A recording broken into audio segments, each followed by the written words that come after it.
I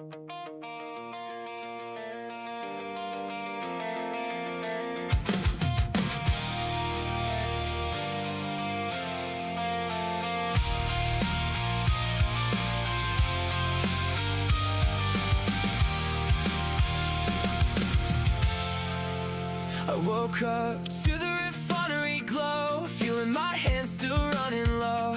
Blueprints stacked on the bench again.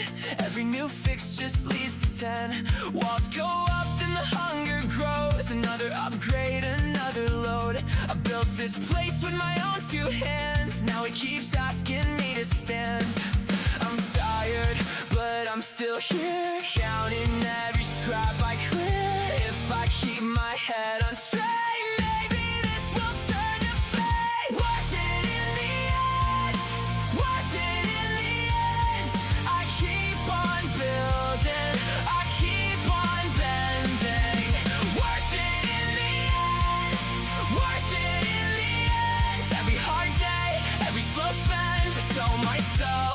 it's worth it in the end.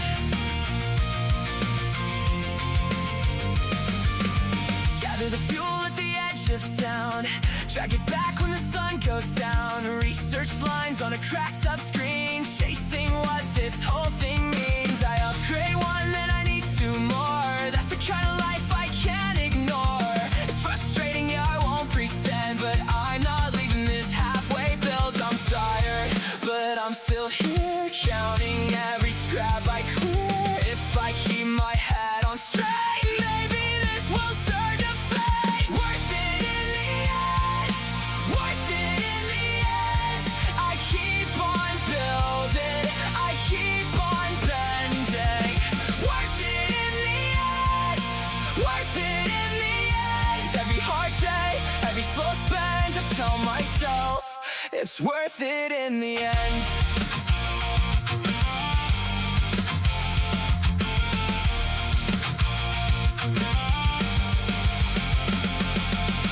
Someday I'll stand at the gate and see what all this grind creates. Every small step, every small repair will look like a map when I get there. Worth it in the end. Ooh. Worth it in the end. I keep on building, I keep on bending. Worth it in the end, worth it in the end. I've come too far to just give in, so I keep on going, I keep believing.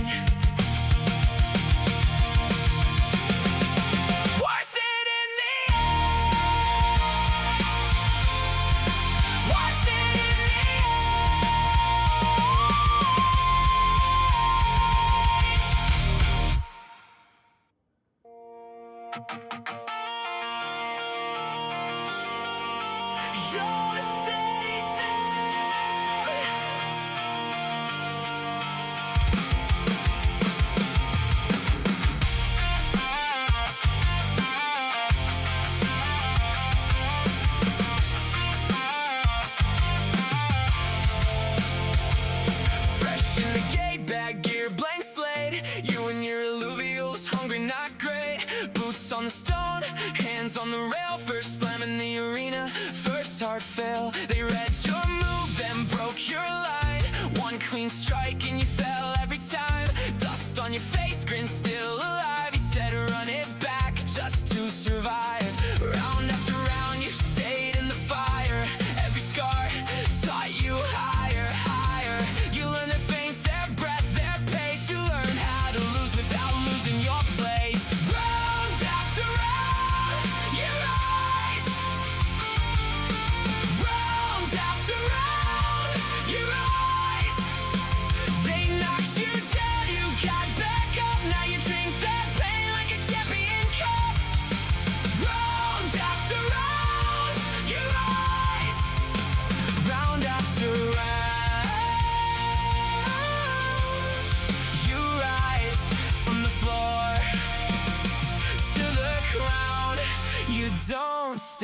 stay down. New scars stacked up on your name, bad brackets, bad draws, same old shame. Your alluvial shook, then stood again. Little by little they learned to win. One move left when the trap got set. One took the hit, never blinks yet. You stopped chasing glory, started to build. Slow hand, sharp heart, iron will. And after round you stayed in the fire. Every fall turned the spark a little brighter. You learned their veins, their breath, their pace. You learned how to lose without losing your place. Round after round, you rise. Round after round, you rise. They knocked you down, you got back up. Now you drink that pain like a champion cup. Round after round, you rise. Round after round, you rise from the floor to the crown. You don't stay down. Long nights, long walks back, salt in your mouth, cracks in the track. Then one clean break, one perfect call. Your team moved like one and they took it all. No more panic, no more please, just calm in the blaze, eyes on the keys. The crowd went wild when your name hit high. You looked at the ring like, this is mine. This is mine.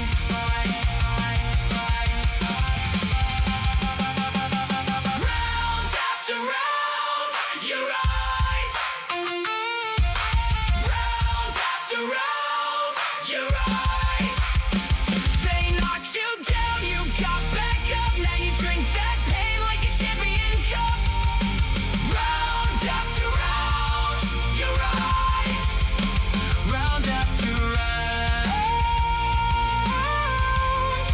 you rise from the floor to the crown. You don't stay down. Champion, no. You rise. Champion, now. You rise. The bruises were proof you came through.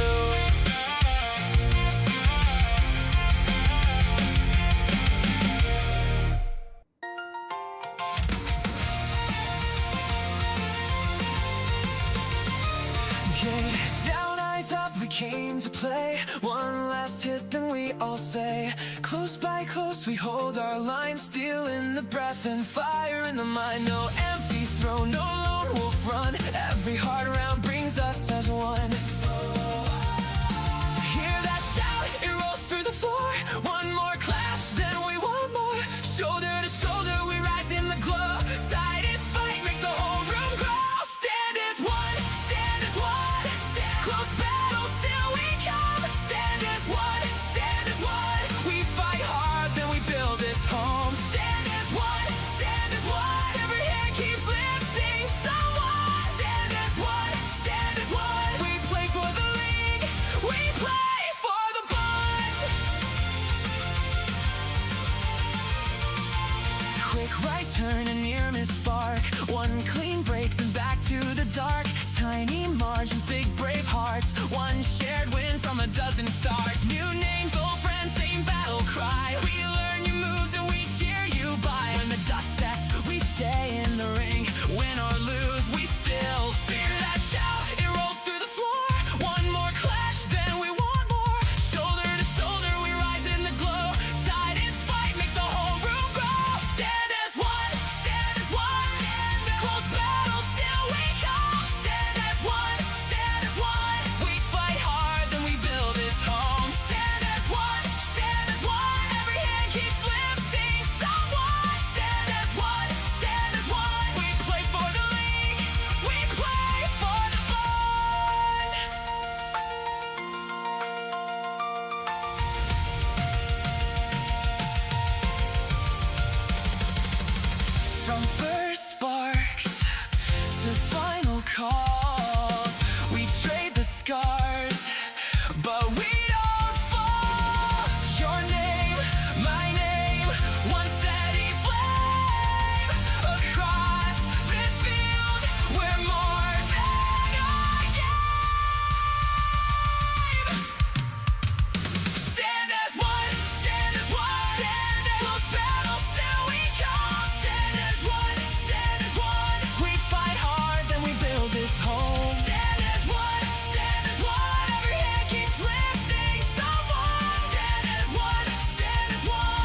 Hello, welcome everybody. We are about to get started with another edition of the Illuvium Arena House League. We have another exciting day up ahead of us here with three fantastic matchups coming on through in just a couple of minutes.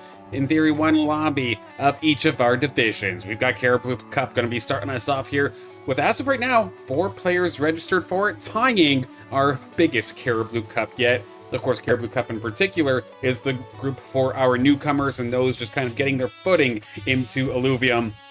So it's awesome to see that division growing. Following up will be the Lynx League. A couple of our veterans, a couple of our more experienced players that might be just missing a couple of those level 60s. They're going to be hopping on through, following up there. And then, of course, at the end of the day, the Monarch Masters main event. Some of our top guns in across the Illuvium universe coming on through for that matchup right after the Lynx League. Give a quick shout out to see who we actually have in our matchup here today. Let's quickly fire it on over. Flashbang, as always, here with the spreadsheet. But of course, we have Ethan, Robert Tacho. That's been our Carablu Cup battle over the last couple months or so. And it's not going to stop here today. However, we see some new faces added to the mix here. Either Kira or Kyra. Depends on how anime I want to be here today. I'll call you Kira for now until I know better. We'll go with Kira as of this moment. And thank you. Sorry if that got in the mic. I can't remember if I'm muted or not, but thank you. But we got Kira coming on through, and then Matter One. I've seen both of these players in ranked play over the last couple of days, and they're on the up and up. They have the right idea in terms of what teams like they're building. They're getting the idea of synergies. In terms of the gameplay itself, I'm rather confident that they can hold their own. But of course, the big thing, like many newcomers, heck, even veterans, have kind of up against them is the fact that just levels and collection can sometimes hold you back. So I see that happening for them. But you can also see, and I'll make note of it, as long as everybody shows up into this lobby, it's very apparent that, well, the strength difference between Ethan and Robert Tacho is quite the gap between what we're seeing with Kira and Matter One. So what I'm going to do here for Carablu Cup, because I want to make sure everybody walks away with at least a little something, is that while everybody will be battling it out, of course, for the regular prizing, I do also want to give a little something special, maybe a few community rescue points additional to Kira and Matter One. Whoever places higher will get a couple more points, but even if you get 4th, you'll get something. Absolutely love to see the new players, and honestly, over the last couple of days, we've been seeing a handful. Every week it feels like we see 1 or 2, but I don't know what it is about this week. I feel like we've seen 10 or more, which is awesome to see. I'm happy to see 2 of them signed up here today. Kirito, Blaza, and everybody in the chat, of course, good to see you. I hope you're having a fantastic day. Ethan in there nice and early as well. Good to see you, good to see you.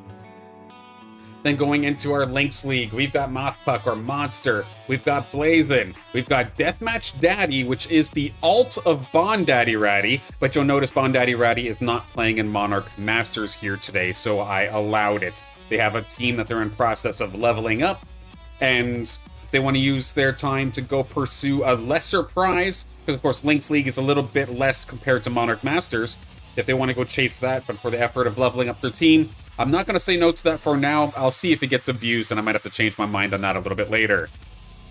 Sajak Wildfire has returned to potentially fight for yet another podium, has a little streak going for themselves. Awake Darkness, Warrior Ace returning as well. Good to see them here in this one. And I'll also make the caveat here with Warrior Ace. Wait a second, you look at his Warrior Ace's collection score. It's only 14,000. Shouldn't they be in Carablu's? This is one of those instances where collection score does not tell all. The only reason that Warrior Ace is so low in terms of collection score compared to the rest of Lynx League is because they're missing a ton of tier 0s. That is it. They have multiple level 60s. They have teams that they can play at a very good level. So to be safe, because if I threw them into Carablu Cup, they'd kill them. It wouldn't be fair. So that's why Warrior Ace, even though you see the collection score, the big difference, that's why Warrior Ace is here. Then lastly, of course, again, Monarch Masters, Texan, Dr. Spoon, Kirito Hype, Hector, Nocacho, Thanatos, and then of course we are going to be doing the bump once again, so whoever wins each lobby can then play in the following matchup. Now, this is kind of what I was worried about, though, because when Kira and Matter1 signed up, they did not leave me an accurate Discord tag. Because there's Kira's, but there's a million Kira's. And then Matter is not showing up in the Illuvium Discord.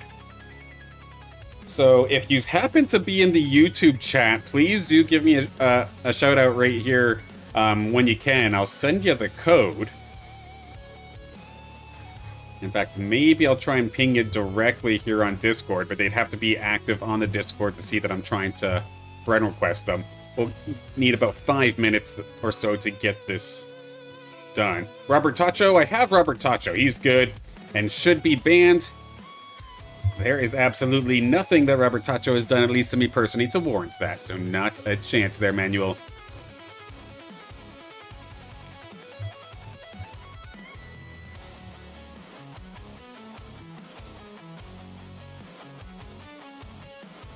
Trying to reach out to Matter1 right now.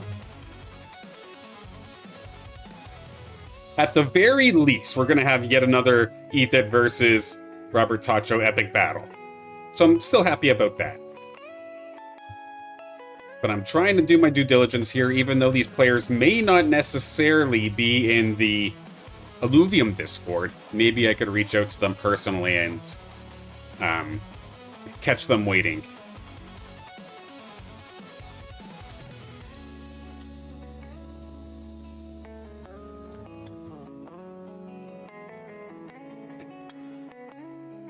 Well, I'll tell you what, regardless of what happens in your neighborhood, in this neighborhood, Robert Tacho is celebrated as one of the most winningest players in Illuvium Arena House League, so suck on that. With all due respect.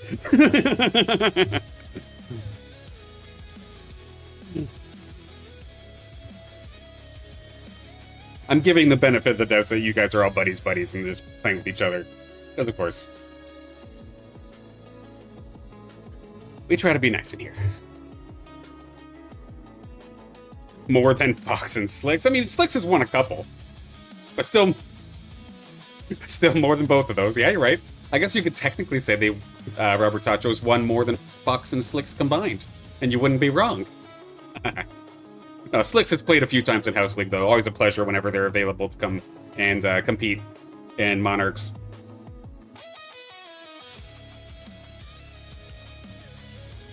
Okay, last call here for Kira and Matter. Unfortunately, even my reaching out through Discord does not seem to be getting a hold of them. Which is definitely a little bit heartbreaking. I was hoping to see some new faces here, additionally to our normal Carablus as well. Always happy to see, even if it's Ethan and Robert Tacho and over again, that doesn't bother me. But I love when new people come on through. And they obviously had the wants and the willingness to come compete here today. Just did not quite seem to be lining up.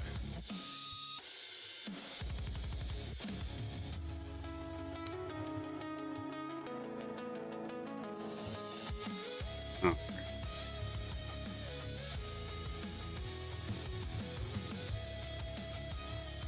Last call for Kira. I'm gonna throw a Kira. There's the thing. I go type in Kira and there is like 4 different Kiras that I could be pinging, and none of them are spelled the same way as the one that signed up.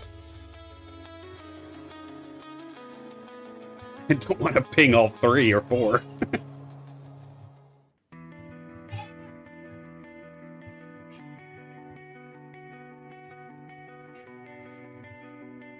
And for Matter, unfortunately, I don't seem to have gotten a hold of them either. So we will be moving on in just a second here. Ethan, Robert Tacho, get ready. We will be hopping into game with you in just a second's time.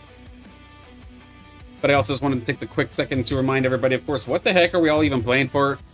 Other than, of course, just for the entire enjoyment of it all. Here with the Carablu Cup, and in this instance, of course, there is 3 alluvial packs going over to the winner, and 2 to whoever ends up getting second between the 2 real players.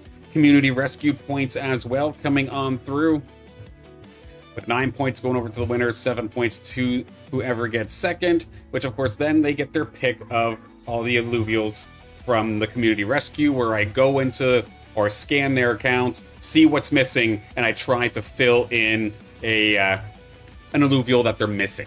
So that is what the community rescue points are all about.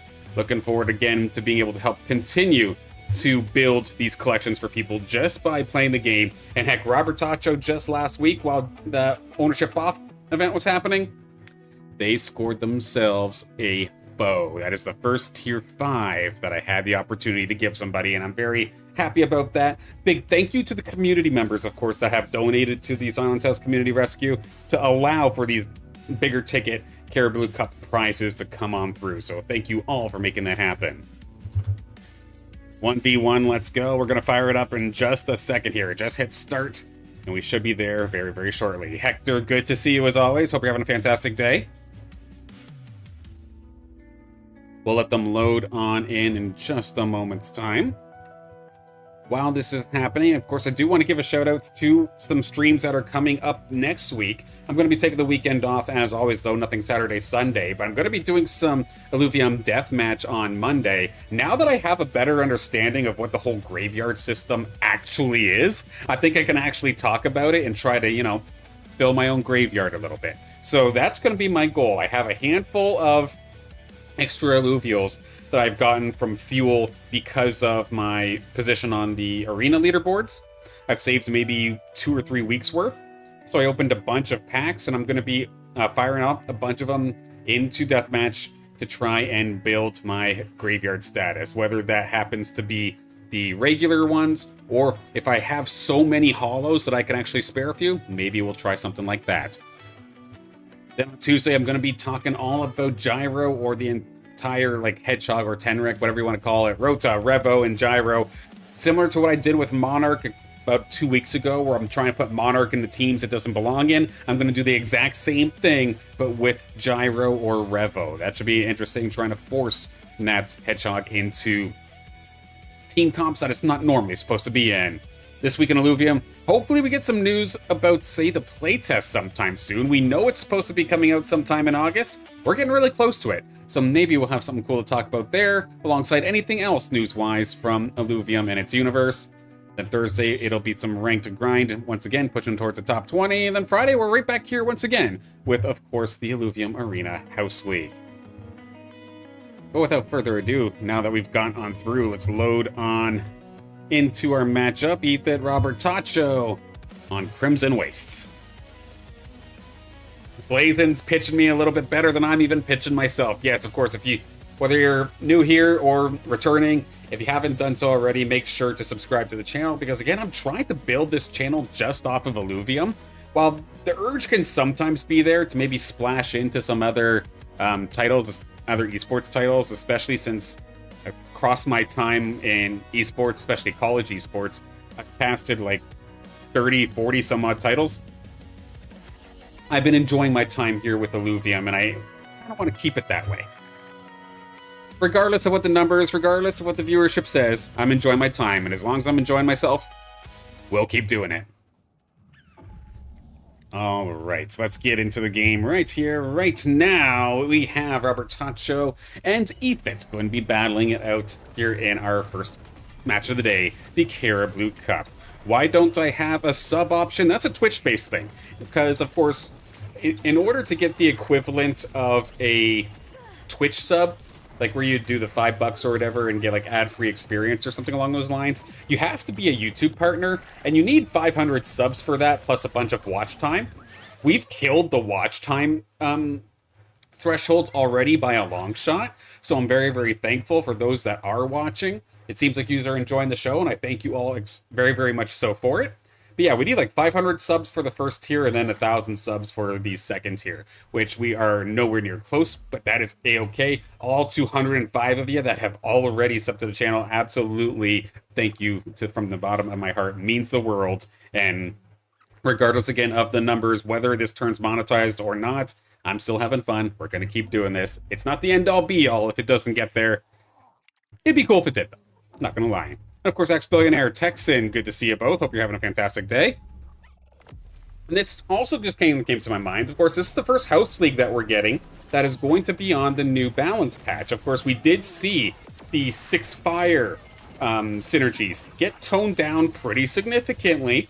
But when we took a look at the ratty data for the gauntlet stats, we did see that even still, with the nerf, Fire still seems to be doing very well. So Inferno Arcanite, for example, and Inferno Behemoth, they're still one of the better teams, but what we did see is a spike up in water usage. And I'm trying to figure out if it's just because Umber and like the classic Steam Harbinger that we're used to, is that potentially really strong right now, or is it only strong because that's probably one of the team compositions that our regulars actually know how to play? Because if there's 3 compositions that our players are very, very familiar with, to the point where anybody who's been around for, say, the last year or so knows how to play, it's probably how to play Rogue, like your Verdant Vanguard or something along those lines. You probably know how to play Inferno Arcanite, and you probably know how to play Steam Harbinger.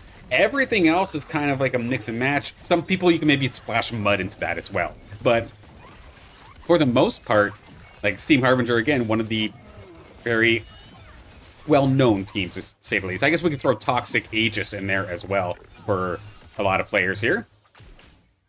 We'll have to see what happens here in House League. Got the feeling the MMO Lite will cure a lot of newcomers, hence new community members. Of course, like, it doesn't necessarily mean that somebody who wants to play an MMO is going to, for sure, want to play Arena.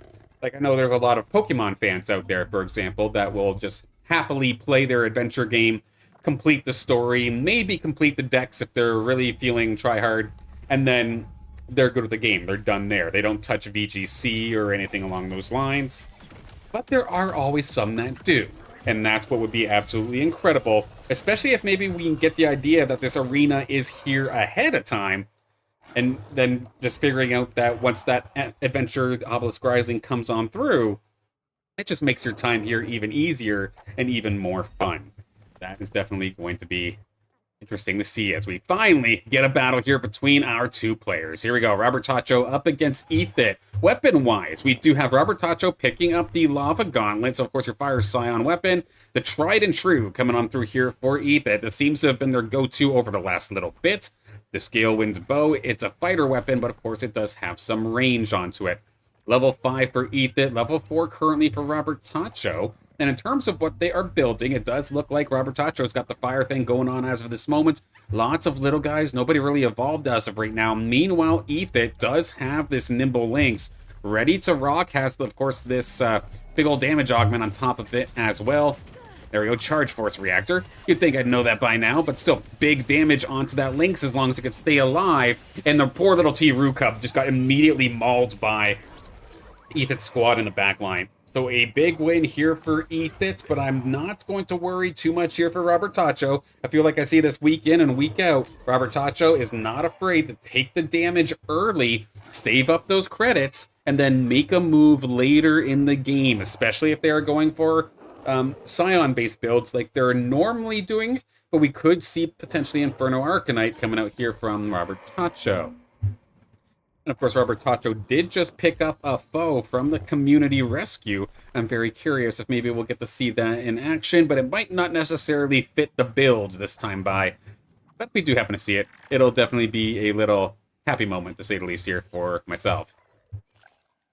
Region-wise, this is one thing I guess I could make it a little bit difficult for Robert Tacho. If they are taking the slow build route all the way up to max credits like we see here, currently 82, Crimson Waste, where you're taking 2 damage every single loss, I mean, that adds up very quickly. And bots, of course, you cannot sleep on bots here. With the way that customs work, if I recall correctly, it essentially matches the average level of the players' Illuvials, and then the bots take the exact same level. So the bots are very formidable. Hell, we saw on stream, I think it was 2 days ago, yeah, it was at the end of This Week in Illuvium, where I was in a lobby by myself. It was just a bunch of bots, and I almost lost. Like, it was almost a little bit embarrassing, to say the least here. Not that the bots are, like, obviously easy, because no, they're not, but to be doing that while streaming, then that would have been kind of funny, I'm not gonna lie. It would have been a moment. We did take it in the end, but it came down to a last round scenario. So you cannot sleep on the bots whatsoever. Now, Inferno Arcanite is currently set up here onto the Ranger of Robertacho. We do see a little bit of firepower coming through. Nice little Hollow T-Ruro coming on through. Nice and shiny, very nice. The Railu as well, getting leveled up, has that Resonating Pulse Reactor, and considering the Railu gets to Omega very, very quickly, it could potentially ramp up its attack speed very fast here as well. But do they have enough tanks in the front line to actually allow for this Railu to start ramping up? I don't think they necessarily do, because they're going to start swarming down onto that Railu very quickly. In fact, the Valente going to get the final laugh there in that instance, taking care of Robertacho's squad. All left up to the T-Ruro, and again, that is like a 1v5, so that one definitely hurt. And then a little bit of a quick shout out to any of the long-term players. I actually am the one that have a question for you. Do you know if the T-Roo pet counts as an alluvial on the field that increases damage taken to the player?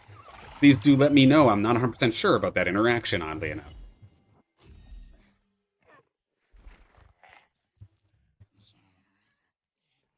I'm curious as to what Robertacho is going to be loading up for now. We do see right around that 100 credit mark. Could be leveling, could be rolling. Not 100% sure what they're going for. We do see the TNT going to be joining us right here, right now. There they are. No stranger to House League. We've seen this TNT many, many times. Could hopefully start turning things around here for themselves. Meanwhile, Ethan on the other side, similar scenario, but it looks like, are we building mud or at least just some sort of like dust-based ground or earth kind of team? Potentially going to be the case here. Let's take a look and see how this goes here for Ethan. Still relying on that Lynx to deal with all the damage. Whoop, wrong button. There we go. Immediately going to be taking down that Archie. So getting that healer off is absolutely fantastic. But as we can see, once again, this bot, it's level 7. They don't necessarily have the strongest units, but they have a lot of them. And that is still making things very difficult. The Greater Monk here coming out to play here for Ethan as well. Of course, loaded up on attack damage, but the attack speed is still just a little bit on the slower side, so it's going to fall this time by. The Lynx going to try and chop up the Crunk, but the Crunk doing a fantastic job, actually, of just defending up against that. That's going to be a hit there for Ethan, and then Robertacho does seem to have also taken a little bit of a hit.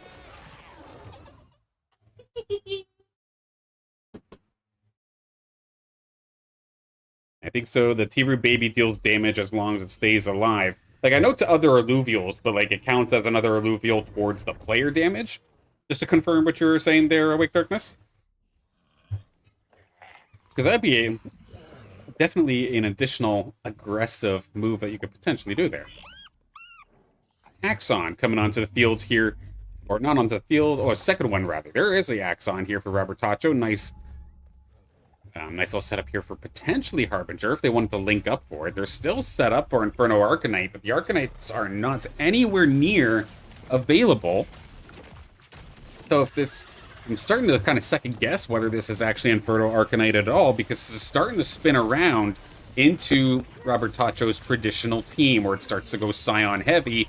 You get the 2 water tanks, and you can really start rolling from there. Heck, they're looking for Axodon, actually. Getting the big ol' Axolotl into the swing of things. Let's get the numbers pulled up here as we now just had our NPC round. A lot of players, the bots included, getting all the way up to level 8. Ethit and Robertacho both currently sitting at 5. Axodon has arrived. There's the big fella. We don't get to see you too often, but we're happy to see you this time by. Try and get a better look at this guy. There he is, ready to rock. Let's see this one. It's got at least a bunch of HP in this regard, and a little bit of bonus stats towards its resistances. Oh, and you got both of them now. How about that? Cardalox going to be joining, and that's a beautiful bull this time by here for Robertacho. So they got the tank line, but now they need the damage. And to be fair, this could still turn Inferno Arcanite. This is a very interesting build coming out here from Robertacho. We're seeing a bunch of physical damage base augments, which is just screaming to me, find the Fury and switch these over to Fury. Big damage coming out, actually, from the Ranger. Did you see how many Illuvials just got exploded right there? That was kind of huge. And now the Axodon is within range of that backline. Get those shields off. And okay, don't sleep on the Ranger now. And that is a big difference, actually, from the patch before compared to now. The Ranger got a massive buff across its baseline, and then it's in every single weapon. We got a bunch of tankiness to it, and then they also added a bunch of damage. And I never seen it make that much of an impact until that moment right there in the corner when that lava gauntlet just absolutely exploded and did big time damage. Okay, we don't see you very often here. Hello there, Riley. Going to be joining us for the battle here. So we have a bunch of tier 1s fully evolved. Seaforus is now online as well. Is it now time to push potentially? We'll have to see. I'll hop over to see what Ethan's up to in just a moment's time, but with Robert Tacho playing a very dangerous game, I do want to see how they end up doing versus this onslaught of rogues that are incoming. Still relying on that Riley in regards to holding all of the damage augments, but having that Tiruro alongside that Seaforus and the Ranger too, can't forget about them, to actually carry in regards to damage. But that's the scary part. Rogues, if they have that percent damage that they're looking for, it could be rough. And the crits just did so much damage. An absolute mauling here. Robert Tacho down to 12 now within kill shot. I mean, I feel this. This is a strategy that I used to try and play a long time ago as well. I would absolutely love it when I would hit Axodon and Carlox and Seaforus all at the exact same time. But what I find is when you're sitting at level 5 for so long, sure, you can have some super powerful Illuvials, but you don't then have many Illuvials on the board. So you don't give yourself very much wiggle room here at all. Like, now I'm scared here, because if we switch off Robert Tacho, that very well could be the end.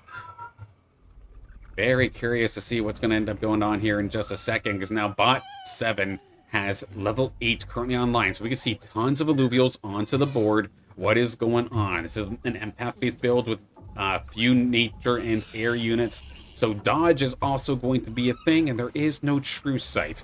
We do see Invoker coming on out here for Robert Tacho alongside Shock. So with these being a lot of low-level Illuvials, maybe they can burst through. This is actually full-on Shock, because the TB Ruko is actually here as well. So I'm out here thinking about Inferno Arcanite, but they're thinking about Shock. Shock did just get a buff in the last patch, and with it, it looks like they're going to be able to hold the line for just a little bit. Now here comes the scary part. If you run into Ethit could absolutely just all in you and kill you. And that is going to be so scary. With both these players relying on a handful of air Illuvials as well, I could see a world where maybe Ethit maybe snags a squid or two, because the icing on the cake in this instance is getting the squiz and then linking that to your Ranger, and now you have You have Shock Invoker. But this is exactly what I'm worried about. Ethit has Robert Tacho's life directly in their hands. It just depends on how much are they willing to spend. Sure enough, a little Squiddy is on the side of Ethit. Robert Tacho down to 37 credits. This very well could be the decider of Carablu Cup right here, right now. We'll roll with it no matter what, but let's see if Robert Tacho can make the upset. They do get a level up at the last possible second to get the Kuka online.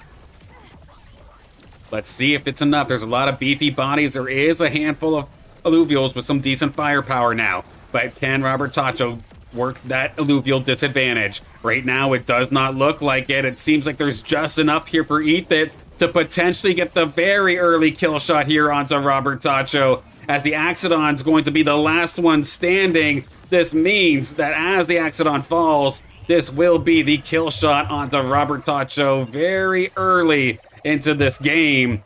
They went for Shock. I love Shock. It has a place in my heart, but it is so damn risky. And I feel bad, but yep, Robert Tacho's going to be out of here. But what that means is Ethit is back on top here in the Carablu Cup. GG's.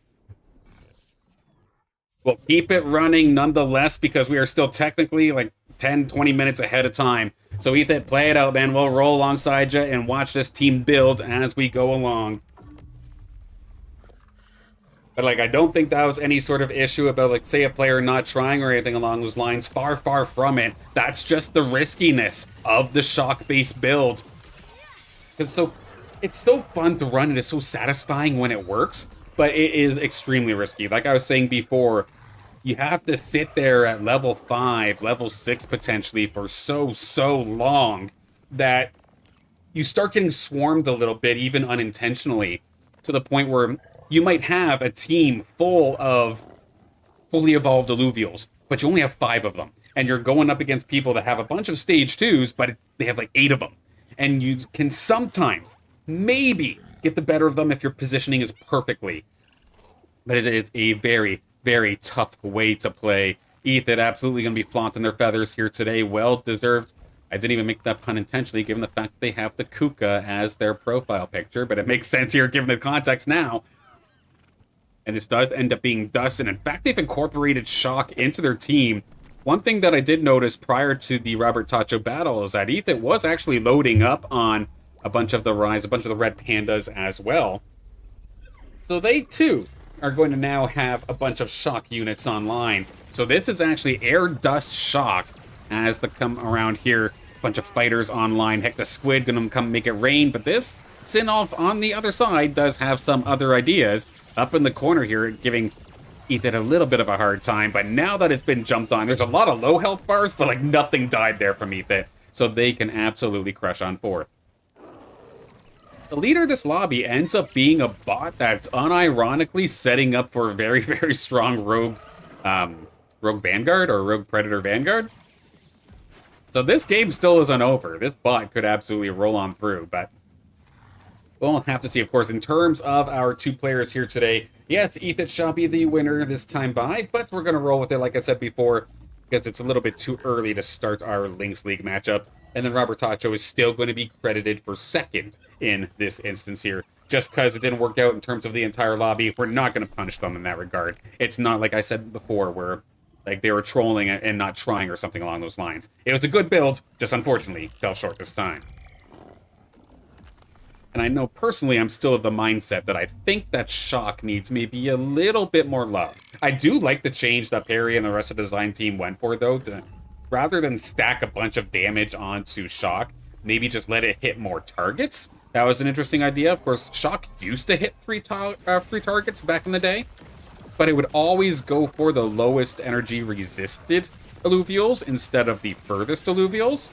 So I think this is the first time we've actually seen it where 3 Illuvials get hit, but it's distance dependent.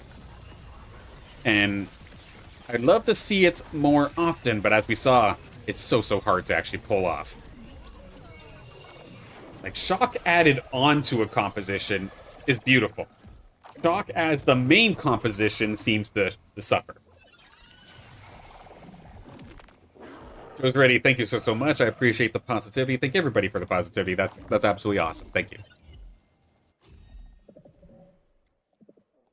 Okay, so now Ethan gets to go up against bot 2, potentially get a kill shot. One thing to note, though, this is not going to be easy in the slightest. Like, this bot is actually playing pretty well, all things considered. Malura online. They have Slashin coming on through. This is a natural Vanguard with Predator. So there are some scary teams coming on the in the future here for Ethan. They cannot sleep in the slightest. And Riplance has something to say right here, right now. That just got evolved in that brief period. So this is natural Berserker coming on through. Well, let's see how they can do. A lot of reliance still on the Nimble Lynx to carry some of this damage. They still have the augments here for it. But I'm looking forward to Squid. Can they potentially get some resets? That stun from the Goliath is going to shut things down for at least just a second.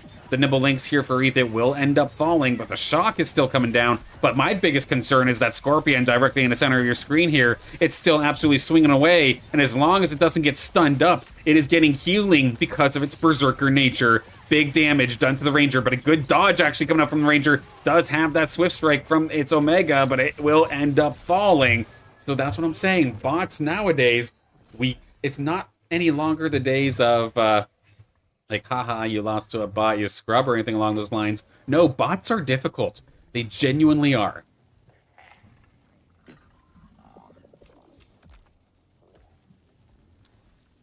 Of course, one of the changes that I'm looking forward to this potentially upcoming patch that we had heard Perry talk about is the fact that these Dark Hollows, of course, these Dark Hollows like we see here with the Singe and then the Crunk, I mean, these are absolutely beautiful little fellas, but I hate the idea that there's just Dark Hollows onto bot Illuvials. For some reason, that does not sit well to me, and I'm very happy to hear that they will be getting rid of that sometime soon. We do get to see Ethan now going up against the bot that went for Rogue. They trapped their slash in the corner. That's a little bit unfortunate, so this is going to actually allow for Ethan to sneak on in there, kill majority of the backup before that slash-in actually gets the opportunity to even join this fight. And by that time, they can maybe focus it down. Malura is still there, though. The Penguin does go down, so it's all the way down to the support line. This is a very close battle. Appon, we need your stun, but it's not going to be coming out in time. Good blinds from the Quinks. Does get rid of the Ranger, but does not get rid of the Malura. We do lose one of the bots, though, so the one that went for Berserker got killed off by the bot playing Rogue. So it's going to be Ethan up against actually a very scary Rogue composition. Bots can be crazy strong, absolutely. I remember specifically bots with Berserker. I don't know what the heck it is, but I always think back to Yin Wildfire about a month ago, where they had to fight for their game life up against a bot that built for Berserker, and I'm like, I don't know how you beat that even with a bunch of level 60s. So good luck to you, my friend. Of course, they still got some prizes, of course, no matter what's ended up happening. But here we go, Ethan. Let's see what we got. We do have some augments coming on through. Adorito has joined the fight at the same time. Credit-wise, both players right around that 50 mark. But I mean, in regards to the bot, what do they have to upgrade? Like what, the ramp fight? That's basically all you can really do. There's so many options here for Ethan, but can you actually hit a Kuka at level 9? The chance of that happening is so low. I like the idea. Just all in, get to level 10, try to win by swarming. This is going to be a problem right here, though. Who dives in there? It's going to be the ramp fight. This very well could be a little bit scary in just a second. If that ramp fight gets its Infernal Skyfall, it absolutely will be able to. Thankfully, it didn't necessarily one-shot anything, but it's doing an immaculate amount of damage. Just a matter of trying to hold on and hold off that Malura. They're going to be able to. The lightning is falling, but the squid has fallen as well. The damage is gone with the exception of the Ranger. Ethan will, in fact, hang on by a thread. Incredible hold so far here for Ethan. Having that extra Illuvial definitely went a long way, but hell, I guess we're getting bears now into the mix. How does the bot know that apparently the Jokul is a honorary rogue in the meta game as of late? So sure enough, the polar bear going to come on through to make its appearance known alongside the rest of these Illuvials. Flashing with double eyes here as well. It didn't line it up properly where the triangle ends up being a nose and whatnot, but that unironically is actually one of the most terrifying comps in the game. All right, let's get a little bit of a nice angle here. Really relying on keeping this little fella alive. There's still so many augments onto the Lynx, oddly enough. I wonder if maybe Riley would do a little better, but we'll have to actually see how this ends up going through. Squiz immediately getting targeted by the Ranger, and with that Ranger being Predator as well, immediately slicing on through, and that Slash-in's just absolutely running amok here in this back line. It's still relatively close, though. That nimble Lynx is still there, but now the Slash-in and the Malura are both on top of it. It looks like the ramp fight with the icing on the cake, it looks like, at the same time. Gonna get things done. Adorito tried its damnedest. It stayed alive for so long. Gonna knock Ethan down to 9. At this point here, as we're setting up for our final battle, I will get the lobby code up for the Lynx League in just a second's time. That way we can hop into that one nice and quick, or if you'd like to get comfy in lobby, you absolutely can do so. I might not have enough time to type it out, so got the lobby up. We'll get it sent out in just a second.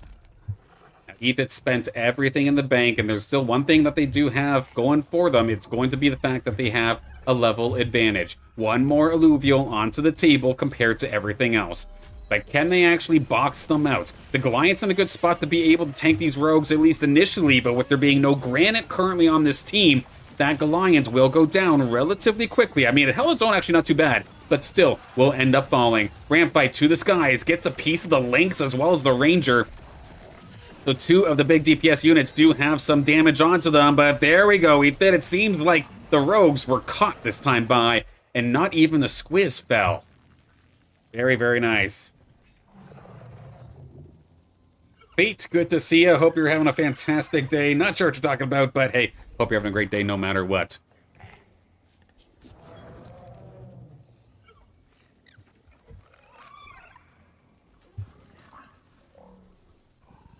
I might have to take a look at that here in a second. But nonetheless, we do have potentially our final battle here. I'm not sure if the 26 is enough to get killed if the rogue ends up losing. But let's see how it goes. Adorito, last second move here to move it all the way off to the sides. Going to allow for some serious healing without being interrupted, which is definitely nice. Polar Bear immediately going to get taken out of the fray, but there is a little bit of pressure now onto that Squiz. Rampite to the skies, taking care of half the HP of everybody in that corner. This one's looking a little bit rougher, but the Penguin is trapped alongside the Malura. Malura gets shut down, and Ethan, I think at the very tail end here, just has to get that slimy little ranger and takes them down exactly enough to take them down. So Ethan, congratulations. Of course, you won the Carablu Cup, but you win the lobby as well. You're absolutely on a roll. Congratulations.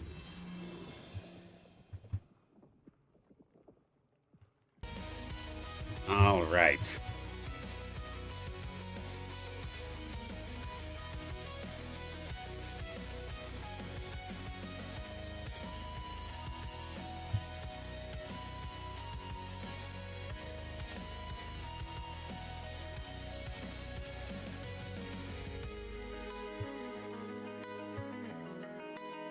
All right, that's a fantastic way to get things started here. Of course, GG's to everybody. Robert Tacho, very risky, but good play nonetheless. I love seeing Shock. I'm just unfortunate it didn't necessarily turn out this time. Now, Ethit. Of course, you did win the lobby, which means the bump up into Lynx League is yours. Would you like to come join us?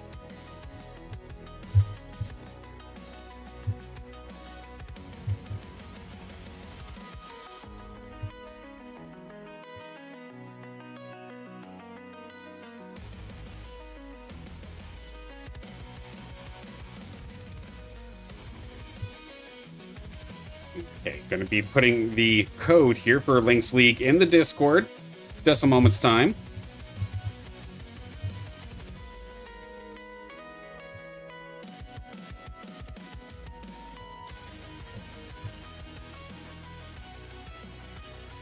So in our next matchup,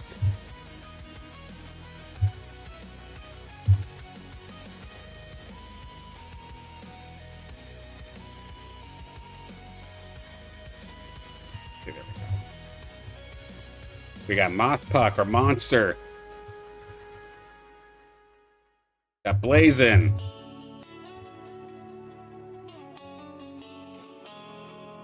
Deathmatch Daddy, also known as Bond Daddy Ratty.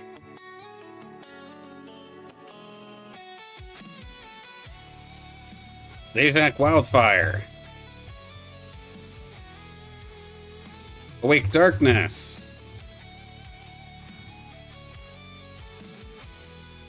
Ace Man, Warrior Ace.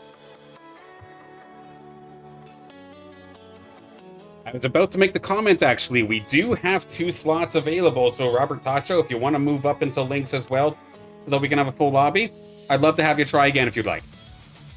It can work out because we have the extra opening and there's nobody on the wait list.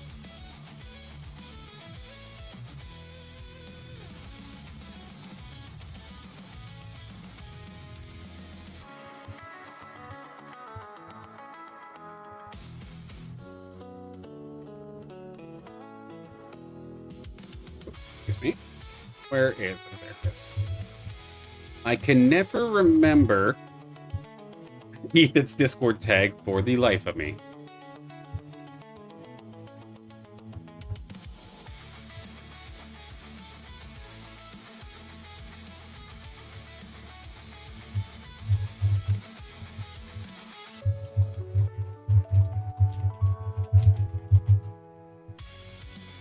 Okay, in the Discord, the code is there now.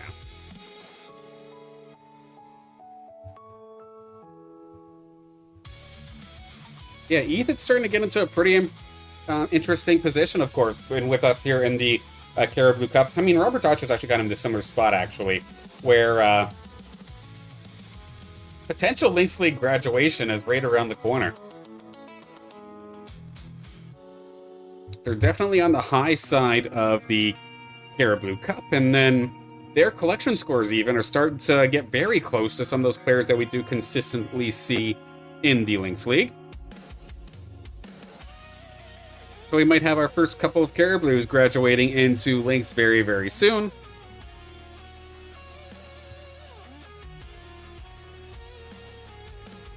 Warrior Race has arrived alongside Monster, alongside Deathmatch Daddy. Awake Darkness 69 has arrived.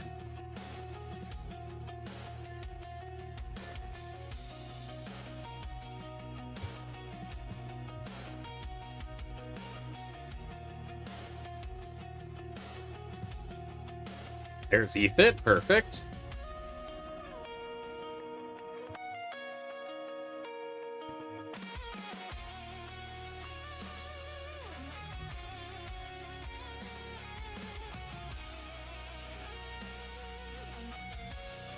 Okay, it's missing a couple more of our players here. We'll get started as soon as everybody's in lobby. I'll try not to monologue for too long. Robertacho has arrived. All right, they're going to join us as well. Heck yeah.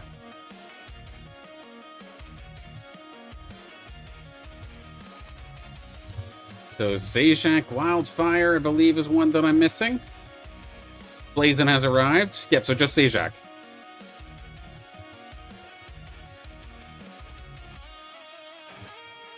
We'll give them about 5 minutes or so.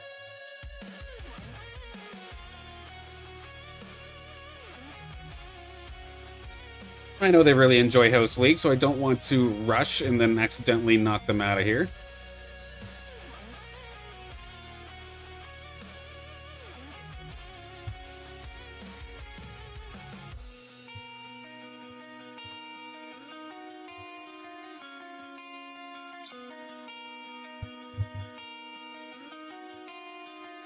Okay, I'll give them a ping. And in fact, program, I can cheat a little bit. Are they in game right now? Is that what's going on?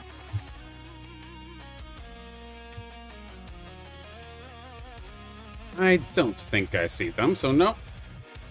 Not a matter of being in the game.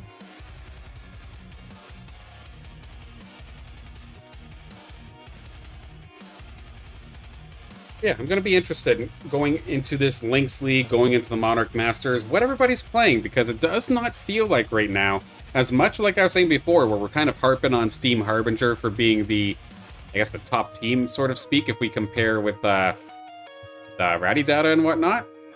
But there's a lot of teams here that I do think are actually pretty strong, including the resurgence of Rogue. Now that Inferno Arcanites can't necessarily blow them up as badly, they can actually start to flourish once again. So all my Rogue players out there, there might have finally been a little bit of light at the end of the tunnel here for you.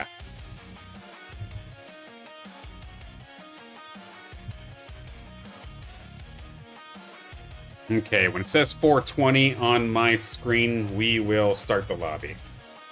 So another 2 minutes or so. Unless I hear otherwise here from Zajac.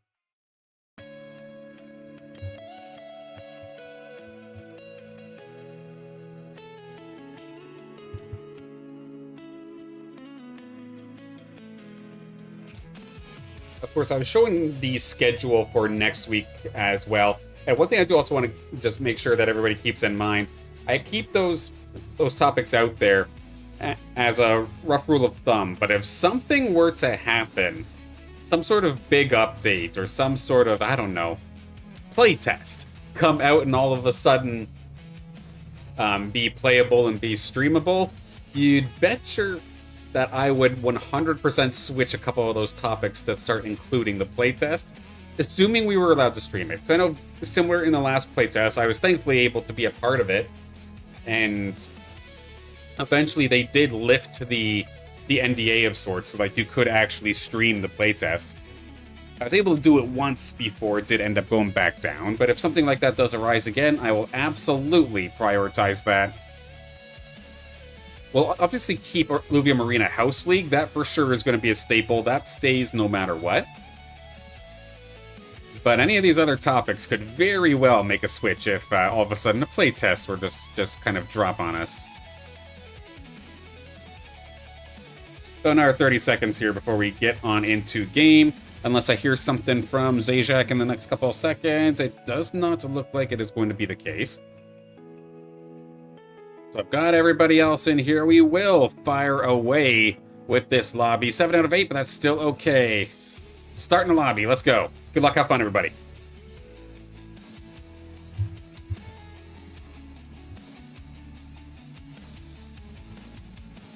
We'll let them load in just a moment's time, of course. Then again, flashbang warning. Here comes the spreadsheet once again. Prizes for the Lynx League. It's basically doubled of everything that we saw in the Carablu Cup with the exception of the Community Rescue. The Community Rescue, as of this moment, is a exclusive prize towards the Carablus, because that's more so towards building the collection specifically. Like, with a newer player having a bunch of things that we know they for sure need, we can help them kind of hit the hard-to-reach ones, so to speak. I'm very much so considering adding Community Rescue prizing to Lynx League as well, especially if we start getting into the spot where Carablus are graduating into Lynx League, but they might be needing just a little bit more in terms of their collection. I'm debating on adding some sort of Community Rescue help there in the Lynx League. But yeah, 6 packs, 4 packs, and 2 packs respectively that we all open at the end of this week in Illuvium. So this upcoming Wednesday, we'll be doing the stream for that, where I then ship all the Illuvials the next day. And then once you have the Illuvials, you do what you want with them. If you end up selling it, if you end up putting it onto your team, if you're in the Carablu side of things and you're building your collection, I hope it gets a starting roster spot onto your team first and foremost, because that was the intention behind it. But for everybody else, your Lynxes, your Monarchs, and whatnot, as soon as you have the Illuvials, they're yours. You own them now. You do you. But it definitely makes me feel happy when I do see an Illuvial that we sent get all of a sudden played in a House League matchup.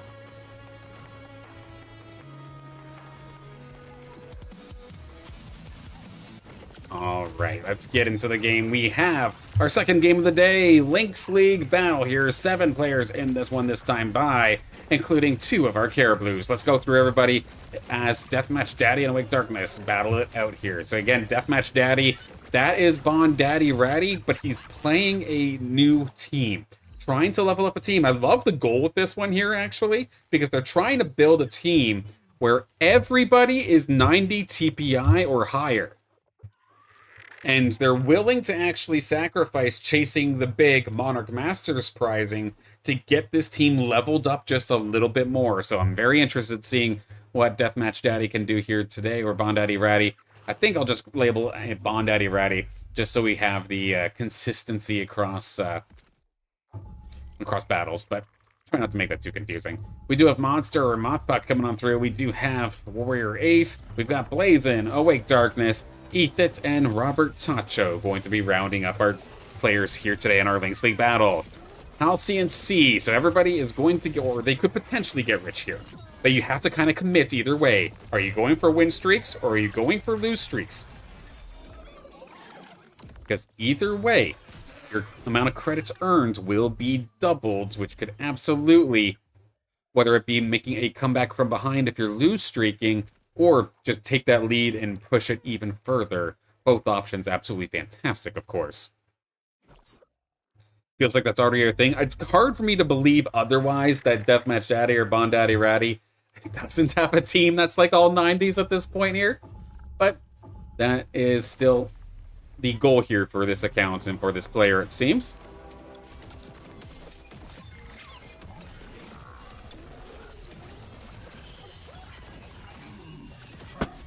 Wait, come in and let me know that finally the smoke seems to be dying down in our area. Of course, I am Canadian and we are kind of getting messed up a little bit by some wildfires.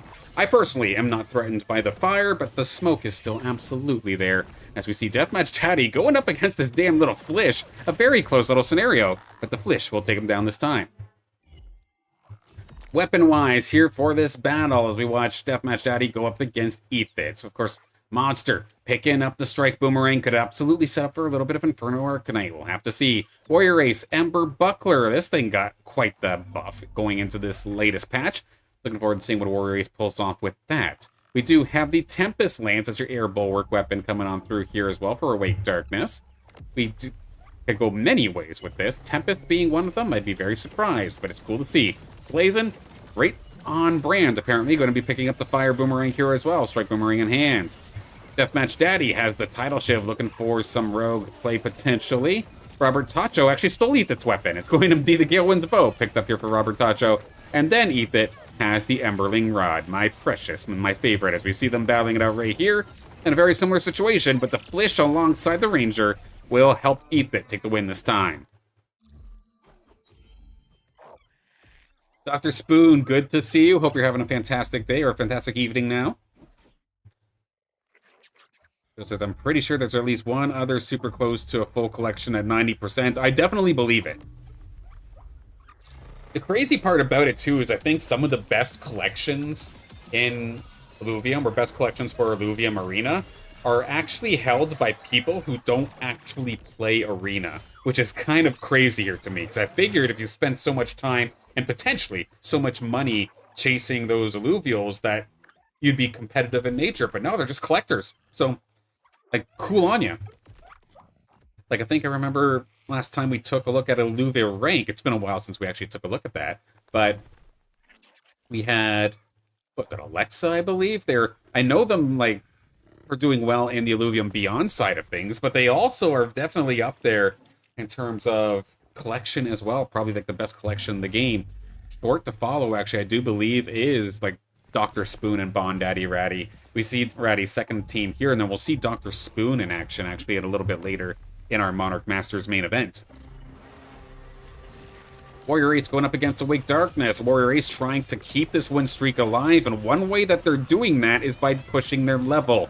Level 7 compared to the level 5 here of Awake Darkness. Awake Darkness with a rather nasty Relentless Lynx coming on through with a bunch of Bruiser augments on top of it as well. A very tanky yet strong Lynx this time by, and it is going to absolutely shred. Let me get the numbers onto this thing. Almost 5k right now onto that Relentless Lynx.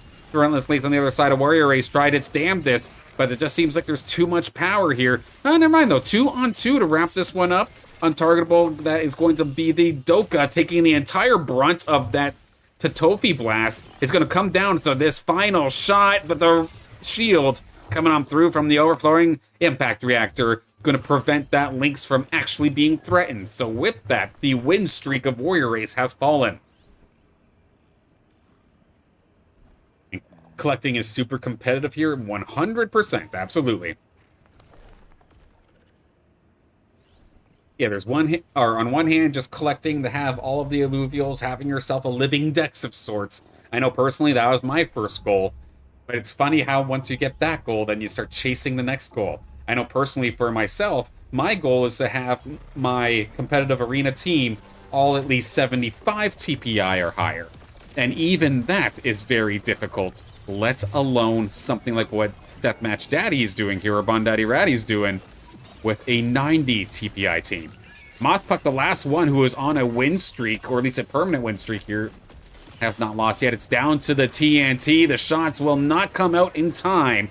So that will be Mothpuck losing that 100% flawless run so far, losing the win streak. And now we can kind of see, it's very faint here, but you can see on the outline the glowing border.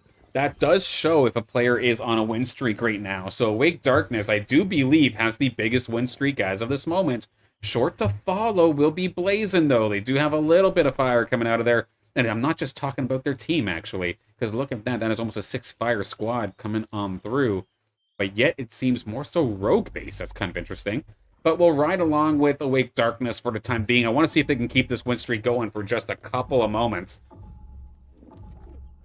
And that is a very early Scarabok coming out here from Mothbuck. So something that's strong to hold the front line will definitely be a valuable asset. The Chikoro being an absolute nuisance in the back line. Good little blind to slow things down. And then as soon as the Chikoro goes down, the Ace comes in for a distraction, which lets everybody else just absolutely run amok on the rest of the squad. Massive win here for Moth Puck. That's going to take Awake Darkness out of here without question. I know that Lynx is strong, but that's a 5-on-1. There's no getting out of that one. So what's interesting is everybody looks mortal right now. Nobody is dominating, and that's really cool to see. Let's take a look at one of our Carablu's, actually, in this next battle. We do have Robert Tacho coming on through this time. We're level 5 now. Lots of credits in store. Are they setting up for Mud? I mean, we've seen them do this before, where if they feel like they're punching above their weight class, where they're trying to go up and compete in Lynx League, one way you can absolutely crush it is if you do get everything you need on a risky team. However, it does appear that Ethan is kind of thinking the same way a little bit. If Robert Tacho is chasing monkeys, the gorillas, of course, the gorilla, the monkeyer, and the Apon, well, Ethan had the monkeyer and the gorilla as well. So while you can have 2 fully evolved stage 1s of any species in a game, it still makes it annoying, and you can spend way too much on rolls if it doesn't go your way. So another very similar scenario here for Robert Tacho. They are holding on with over 100 credits here. I think they're maybe waiting for this NPC round, and then they're going to try and all in. But like, let's look at how many Monkeers and how many of the Mud units are actually in play right now. Of course, you do see Robert Tacho has a greater Apon, has a lesser Monkeyer, not even the greater just yet. And then we have the baby gorilla here as well. But look at, say, Deathmatch Daddy, for example. Greater Monkeyer, greater gorilla. That's annoying to try and roll against. But even worse, Ethan has a greater gorilla and a greater Monkeyer. So that's another set of monkeys off the board. Awake Darkness also has a greater Monkeyer. And then just the icing on the cake, Warrior Ace also has a baby Monkeyer here as well. So if Robert Tacho is chasing Mud, they have a very much uphill battle to potentially pull that off.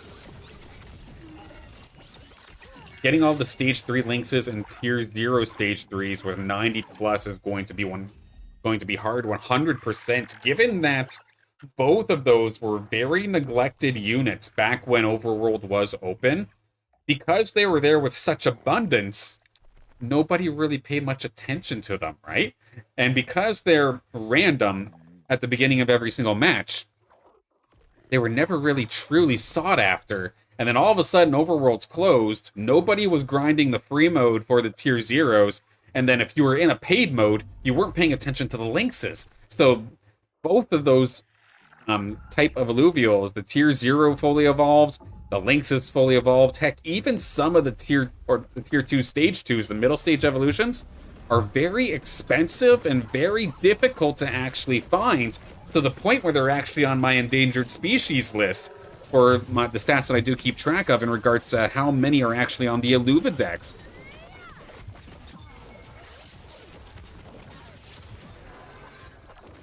Didn't think about them, but at 90 plus DPI, it's a pain 100%. We saw this too when some Leviathan tournaments started to come into the swing of things as well, like essentially right after Overworld closed.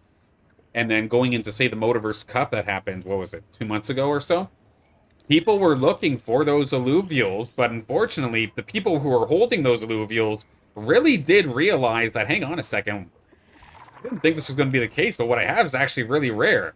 You're normally thinking about the tier 5s, maybe the tier 4s being your super pricey and hard to get Illuvials due to their rarity. But the thing is that everybody was hunting them. So not one really left the overworld unobtained. And it made for a very odd and interesting dynamic. I don't think that there's a lot of 90 plus of every tier 0 stage 3. I believe it, 100%, especially since fusion is not a thing that we can do anymore. We're riding along here with Robert Tacho. Unfortunately, it does look like they'll probably end up go down. They're again looking for Seafirst, which is a fantastic addition to a Mud squad. But with there being so many Mud units contested, we will see Robert Tacho out of here once again with an early exit. They tried in 2 times, 2 very tough alluvial compositions to pull off. Shock and Mud, both very early rolling dependent. And unfortunately, both times going to bite Robert Tacho here this time. But a valiant effort nonetheless. I hope, regardless of result, you still had a fantastic time. But in regards to win streaks, Blazin is still the one holding it. Deathmatch Daddy's starting to come around a little bit here as well, as they're starting to find some of the rogues, I think, that they're kind of looking for. They could very well go for some sort of Vanguard now that the Stabbin is here, but they also have the honorary rogue themselves. Jokul is here at the same time. Nice, beautiful level 50 coming on through there. Let's go with our current lobby leader. They're going up against Warrior Ace. Warrior Ace level 8 spent majority of what they have in the bank to try and get the team in its current state. A little bit all over the place, actually. Fighters, bulwarks, couple rogues, but one thing it's also is Bloom. So in theory, the longer this game goes, some of these Illuvials, including the Ranger, will start to ramp up a little bit. And of course, also, with Warrior Ace having this damn Sprout Guard, this is arguably one of the most oppressing weapons in the game if things go your way. But it is not impenetrable, as we're seeing right there. But a very even fight so far. The little Fury down the bottom alongside that Lalura is doing a fantastic job. And it's going to come down to the one-on-one. Warrior Ace is barely going to miss out. Blazin going to be picking up the win on that one and keeping the win streak alive. Blazin was saying to them, or they said, I think in the registration, they were saying that today is the day I get a win. And as it stands right now, they are in a very good position. Win streak in hand on the region that gives you double credits for a win streak. It's absolutely insanity. However, one thing that we do have to keep in mind, the Frost Duo have arrived here for Deathmatch Daddy. The tried and true Frost Vanguard, oddly enough, could very well come online. It's not going to be Vanguard just yet, it's just going to be Frost. But either way, still plays the same. Do not let that Penguin start snowballing, especially with the double Echoing Force reactors in hand. Leads to some very tough scenarios. But let's hop over to Ethan here as well, our other Carablu and our winner of the Carablu Cup match just a couple of moments ago, up against Mothpuck, and they're going to be able to get the win here over Mothpuck, which is an incredible feat. Getting the 2-level advantage, getting lots of Toxic on board here, puts them in a very good spot. Now, Monster's in an interesting spot as well, not just because of where they are in the game, but because of their collection.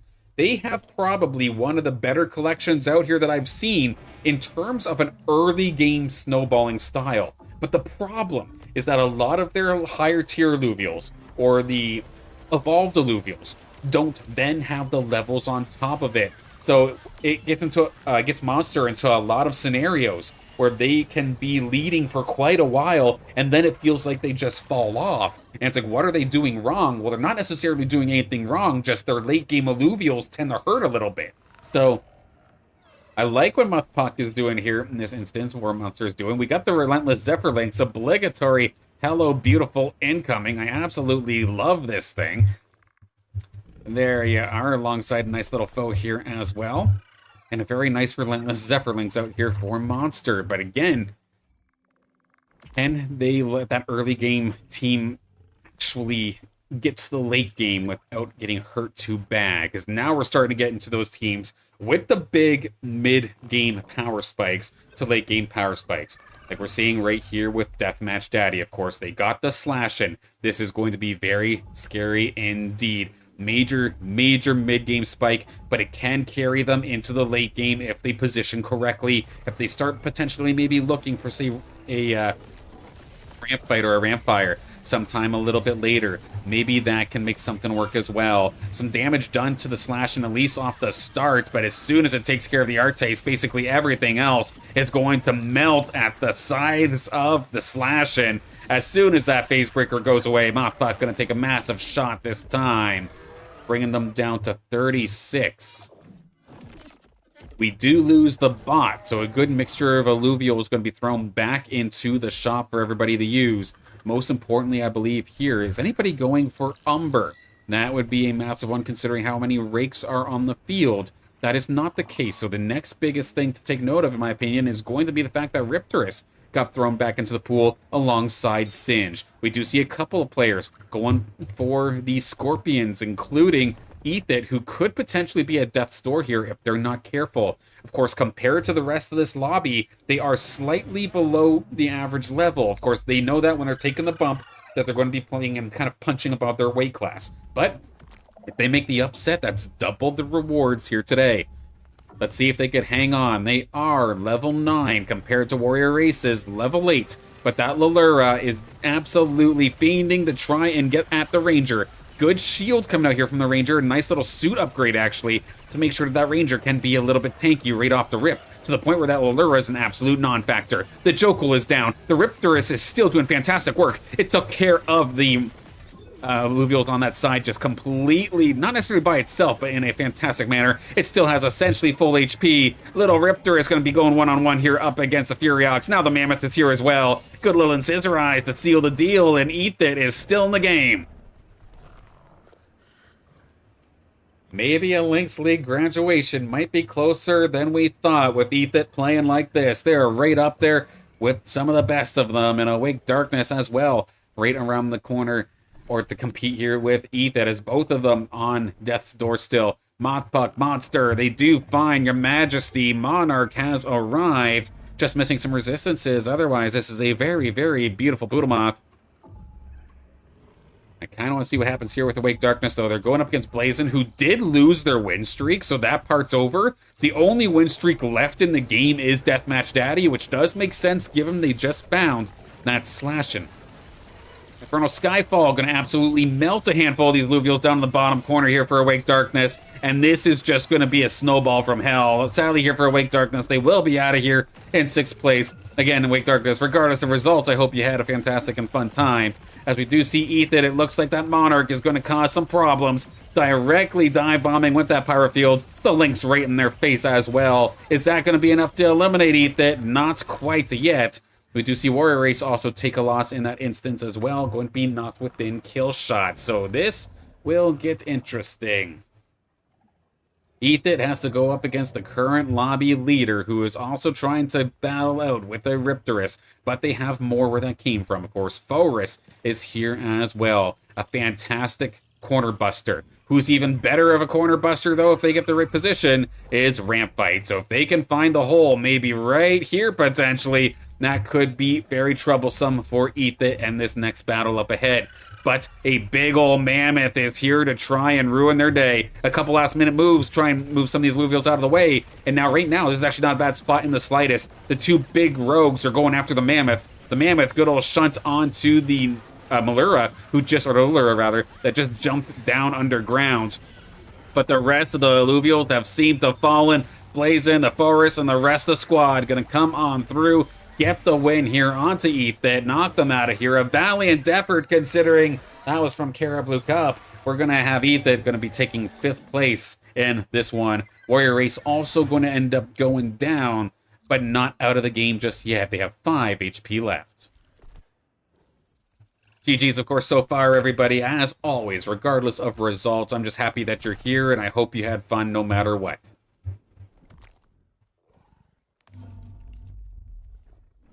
With 4 players left to go here, Blazin on top has a small win streak going, but Bond Daddy Ratty, or Deathmatch Daddy, is going to be the one, I think, kind of in control, at least as of right now. They got their big mid-game power spike, and heck, they have the Polar Bear to back up the Slashing. They did make the switch weapon-wise as well. Instead of the Tidal Shiv, that's now going to be the Ripple Flail, which now allows for a more natural pivot into Vanguard. Frost Vanguard at that. So both the Slashing and the Jokul going to be benefiting from that. And that is actually a style that we do not see too often, actually, where it basically allows you to get some additional damage amplification at 50% health, but you also slow your opponent's attack speed. So a very high utility based, oh dear God, that is not looking too good if I thought so myself. Umber has arrived. An absolute devastating pickup coming up here from Deathmatch Daddy. Spent the bank to get it. Could it be enough to knock out Warrior Race? Big charm from the Lallura is going to move that Furiox out of dodge. And now it's in absolute direct harm of that slash, and they're going to try and open fire as best as they can. They did a decent chunk to it, but this Penguin has snowballed too far. The Umber is still there, and while trying to fight back, you have to deal with the Frost. That is such a difficult spot to try and come back from. A valiant effort, Warrior Race, but you're going to be in 3rd or 4th this time by.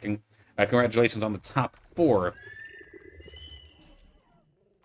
Sadly, going to just barely miss out on the Illuvials themselves, but still a valiant effort here. Very strong lobby, of course, here in the Lynx League. Very even lobby. If I saw that correctly, that's kind of huge. Blazin got the cherry on top. The ramp fire is here. That is going to be an additional Inferno user coming on through. But before we get there, first off, let's see. Blazin, who are they going up against? They're going up against the ghost of Bondaddy Ratty, so that is still going to be scary. But let's see what Mothpuck or Monster can do. They got themselves into the top 3. No matter what, some alluvial packs are coming their way. But can they take down Bondaddy Ratty's new team? Of course, 90 TPI all over the place, but there is no levels onto Deathmatch Daddy's team. So far, that Slash-In's looking pretty good. It's still got the Umber alongside it as well. That Lynx is trying its damnedest, but it will take them down. Monster will fall in 3rd place, and it does not look like Blazin was able to hold. So we have an incredible finale here to our Lynx League.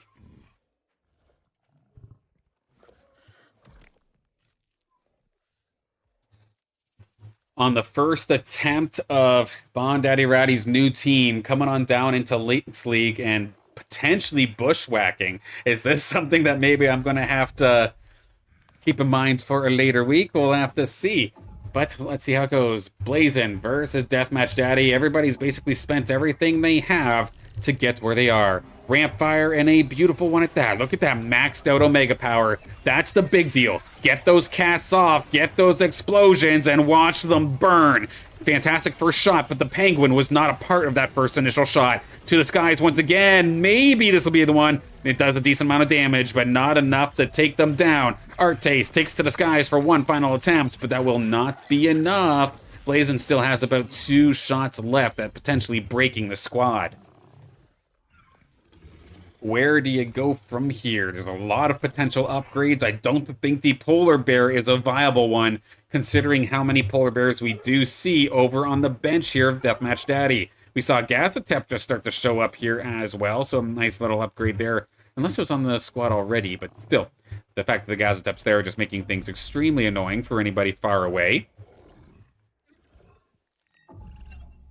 Push the man back to Monarchs. Hey, bushwhacking is definitely something I'm going to have to keep in mind here. This might be a one-off. We'll have to see, but there's still plenty of game left. Let's see how this goes. Rampfire, once again, going to be where my attention's at, alongside where that Umber is down here.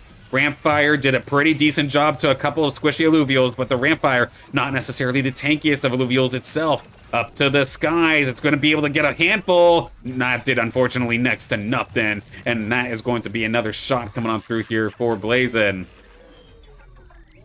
One final potential round. One more life, so to speak. But we do have an NPC round to come through.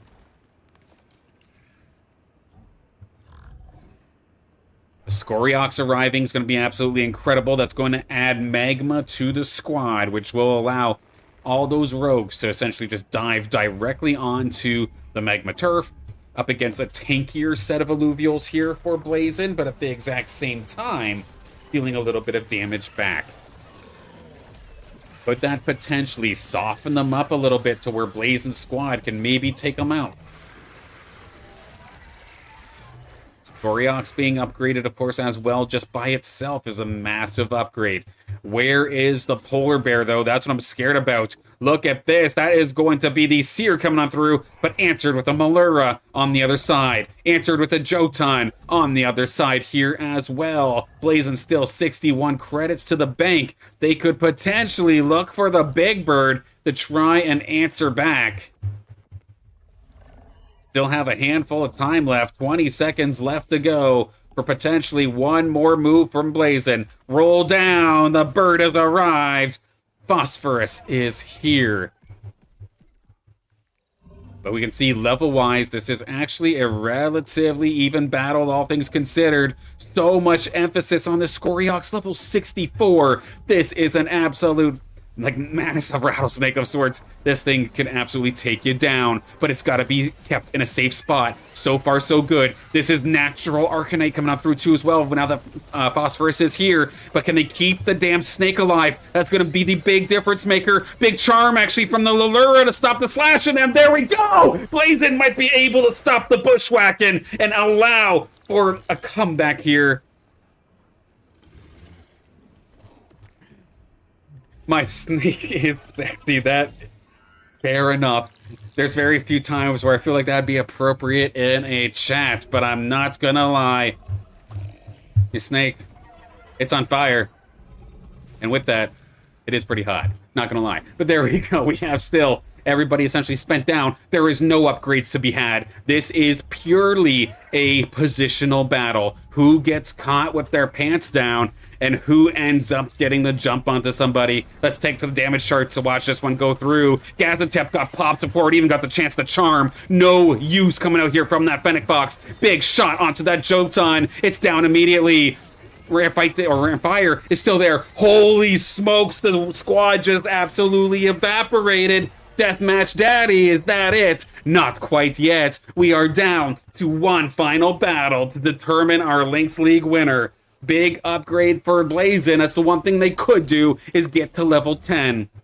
And with that, a little ace coming on through for potentially maybe a little bit more damage over time. Additional pyro fields. Get those aces up to the skies and just let them chip away.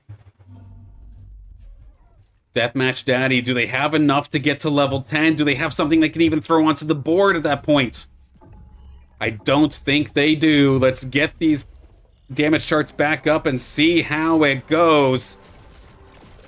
Phosphorus versus Jotun. This is a battle as old as time, but now it's not so fair that a penguin and a pterodactyl have come on to fight. But with that, the snake is swarmed. It's getting taken down. The slashing is there. It's going to rely on a big infernal skyfall. We need big damage. It's not going to be there. That is going to be Bondaddy Ratty on their new account, going to cause the upset and get the win here in the Lynx League, and technically scoring their very first win here in Illuvium Arena House League. Congratulations. Well fought, Blazin, as well, though. GG's, everybody.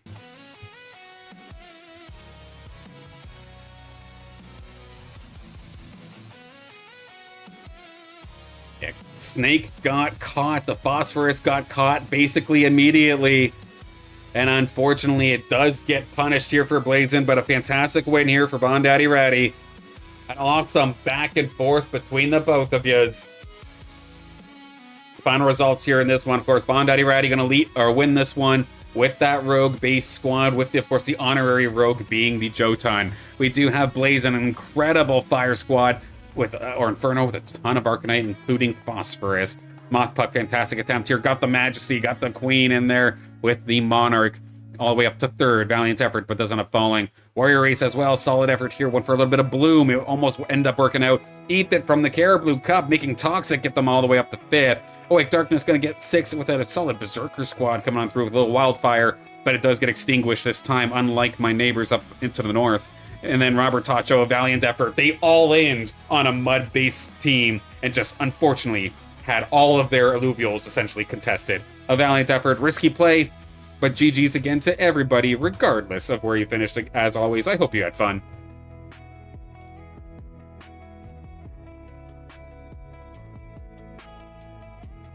Alright, let's get the prizing documented. So that was, or Deathmatch Daddy, I should put, so I don't send it to the wrong account.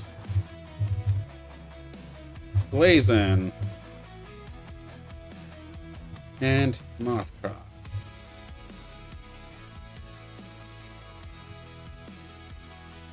Okay.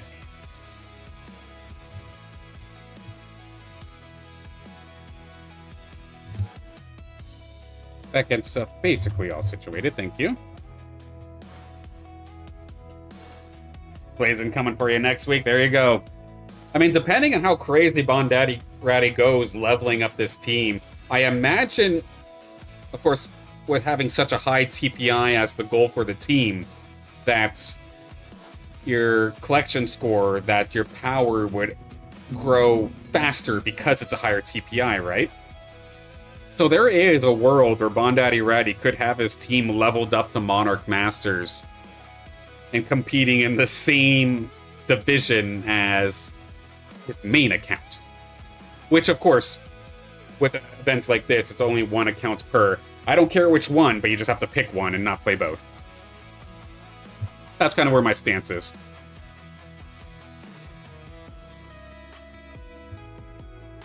Okay, Monarch Masters. Let's get into it. Getting in the lobby ready here.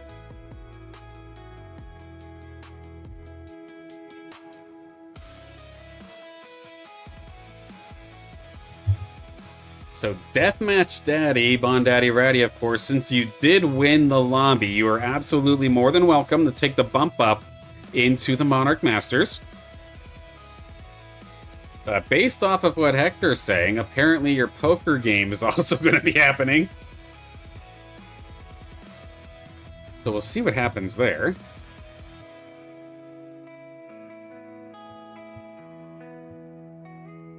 Okay. Flashbang, incoming spreadsheet. Bondaddy Ratty says go for it, or let's go. Okay, perfect. Sounds good. There is also an open spot here. So, Blazin, if you want to give the bump up to Monarch, you are also welcome to do so. Your choice of words is interesting there, Bondaddy Ratty, but I'm glad you're enthusiastic. Alright, Monarch Masters lobby coming through the Discord channel in just a second.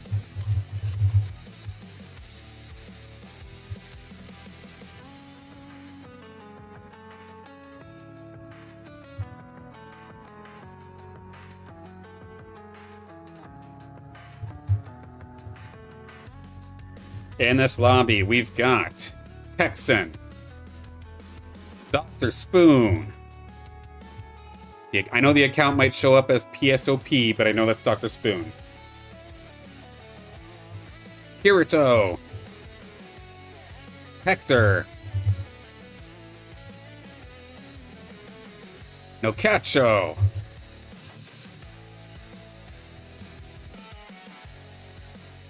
Thanatos,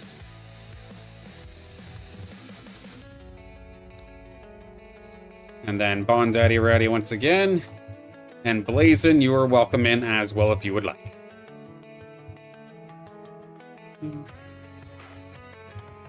Alright.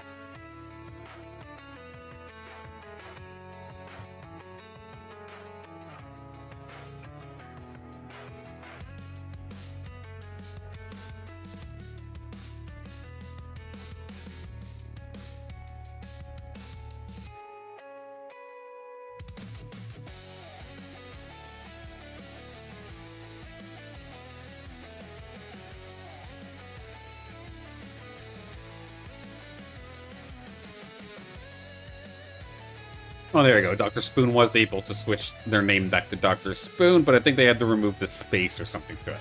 But that worked out. Alright, Deathmatch Daddy, Dr. Spoon, Thanatos, Texan, Kirito, Nocacho. Squad is almost here. Just need Hector, who is in chat, so I know they're here. What's going on, Hector? Oh, I'm on a train here. I see what's going on there. Yeah, so again, we'll get Hector in here, and then the offer is to Blazin if they would like to hop into this lobby as well. See if we can fill it up here. Let's see if maybe Blazin can make an upset. How insane would that be if Blazin gets robbed in the Lynx League? Not robbed, but comes very, very close in the Lynx League, but then wins Monarch Masters. That'd be pretty crazy. They'll jump in? Sweet. Alright, I'll give you a second to do so. All good.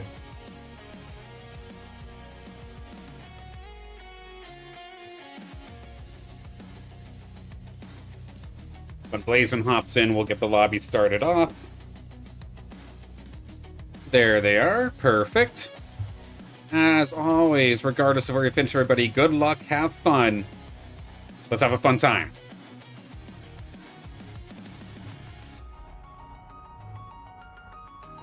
We'll let the lobby load up and get into, say, round 4 or so. So again, I do want to also just kind of... you just surrendered the match you were in and lost 26. Bruh. On one hand, I thank you for joining us so much, but I'm sorry that you ended up losing points for that. Damn.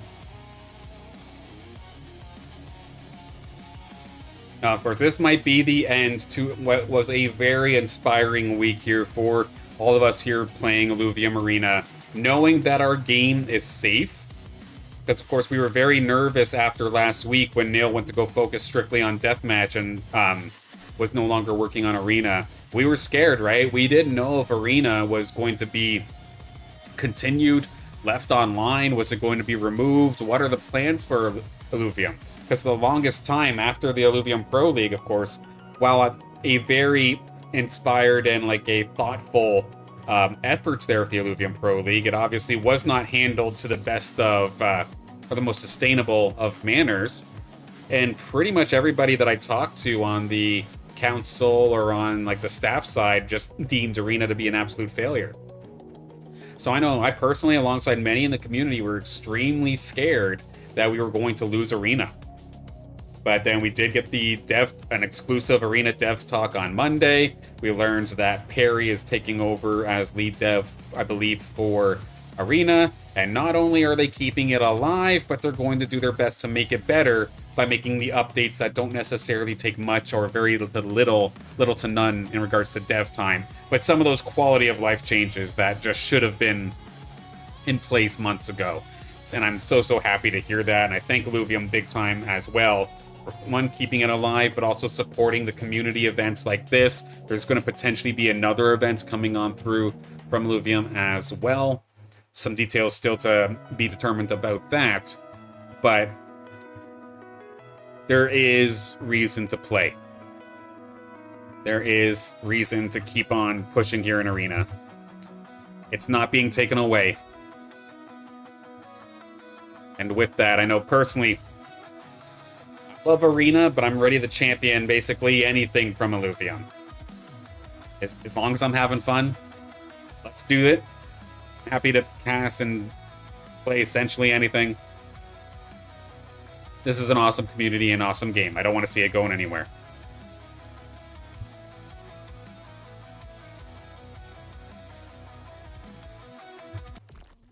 All right.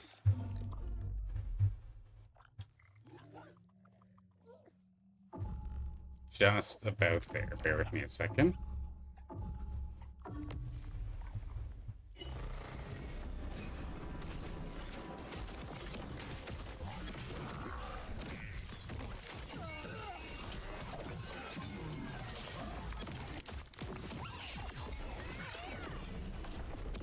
Okay, there.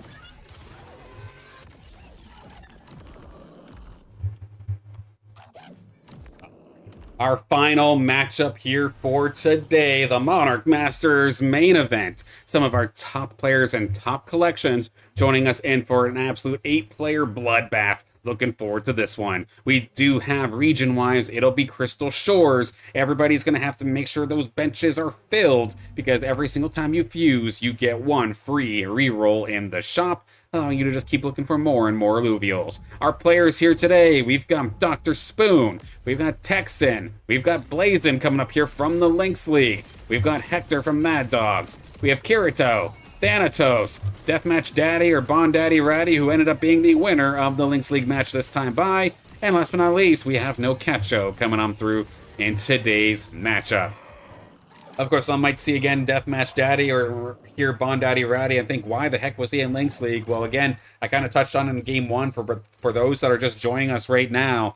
Bond Daddy Ratty has a goal where they're trying to level up a brand new team that is exclusively 90 TPI Illuvials. So these Illuvials are not their regular team where they're all like level 50s and 60s, if not higher. This is a team that is much fresher. So we'll be keeping an eye on Deathmatch Daddy into this one here as well. And we're taking a look at two of our players at the top of the leaderboard this time. Dr. Spoon, of course, a multi-time winner here in the Illuvium Arena House League. And then Texan, a multi-time winner as well, but just over the last couple of weeks. Both times, I believe, that they've entered House League, they were able to get a win. In fact, I'm going to very quickly fact-check myself onto that one, because maybe there was another one where they didn't. But no, because yesterweek. Last week, during the ownership off event, they won. And then when they joined us on June 26th, they won that one as well. So they actually have a little bit of a flawless run going through House League as it stands right now. But if the flawlessness wants to continue, it's not going to be from a flawless game, as Dr. Spoon showing up and taking them down here with this potential rogue team. As we get to the NPC round, we can take a look at the weapons here in today's matchup. Of course, we did just have a patch, so in regards to what's the most powerful, there's a lot of question marks all over the place. But one thing I'm seeing is actually a lot of rogue. We do see Dr. Spoon picking up the Quake Maulers. Meanwhile, Hector has the Vinebound Cleaver. Same thing with Nokecho. So that is 3 rogue teams potentially coming on through here. We do also see a handful of Aqua Blaster. Steam Harbinger up there for potentially one of the better teams in this patch. But Texan and Kirito going to be picking up the Aqua Blaster. Thanatos with the lone fire weapon this time by. That's been a while since I could say that. Strike Boomerang coming on through for them. Blazin loaded up the Sylphid Blade. Are we going to see Mud Fighter? What are we looking at here? Looking forward to seeing what Blazin's cooking. Then last but not least, Deathmatch Daddy. If they go for something similar, this is a Ripple Flail, this is a Water Bulwark weapon, but this could be Vanguard Rogues in disguise. We'll have to see, because that would be 4 players potentially fighting for Rogue. Is this patch 1.12? I feel like I'm getting flashbacks, but we'll have to see if that ends up actually being what we're going to end up seeing here as Dr. Spoon going up against Nokecho. Nokecho does have a level advantage in this instance, but it looks like just the overall strength of the Illuvials here for Dr. Spoon might just be too much to handle. The Axon's going to be the last one to try and survive here, doing its damnedest, trying to get those Aqua Bubbles out here and get that additional splash damage that we saw right there. But the Lynx is going to be the last one standing, essentially burying into the arena, essentially just burying the grave of those Illuvials. That's kind of dark, but Dr. Spoon right back on top. I was talking about Deathmatch Daddy. We're going to see them go up against Kirito here this time by. We can see safe for this one here, an Axon, level 57. Absolutely gorgeous. How about this Revo? It's just a little guy, or I say a little guy, but little guy in comparison to Monarch Masters, level 40, but again, offensively beautiful. And we'll see that across all these. Heck, even finding a Lynx that's hollow at that TPI. Bon Daddy Ratty hunting out the absolute best. So interesting to see. I'm looking forward to seeing that team grow alongside everybody else's here at the exact same time. Of course, don't get me wrong.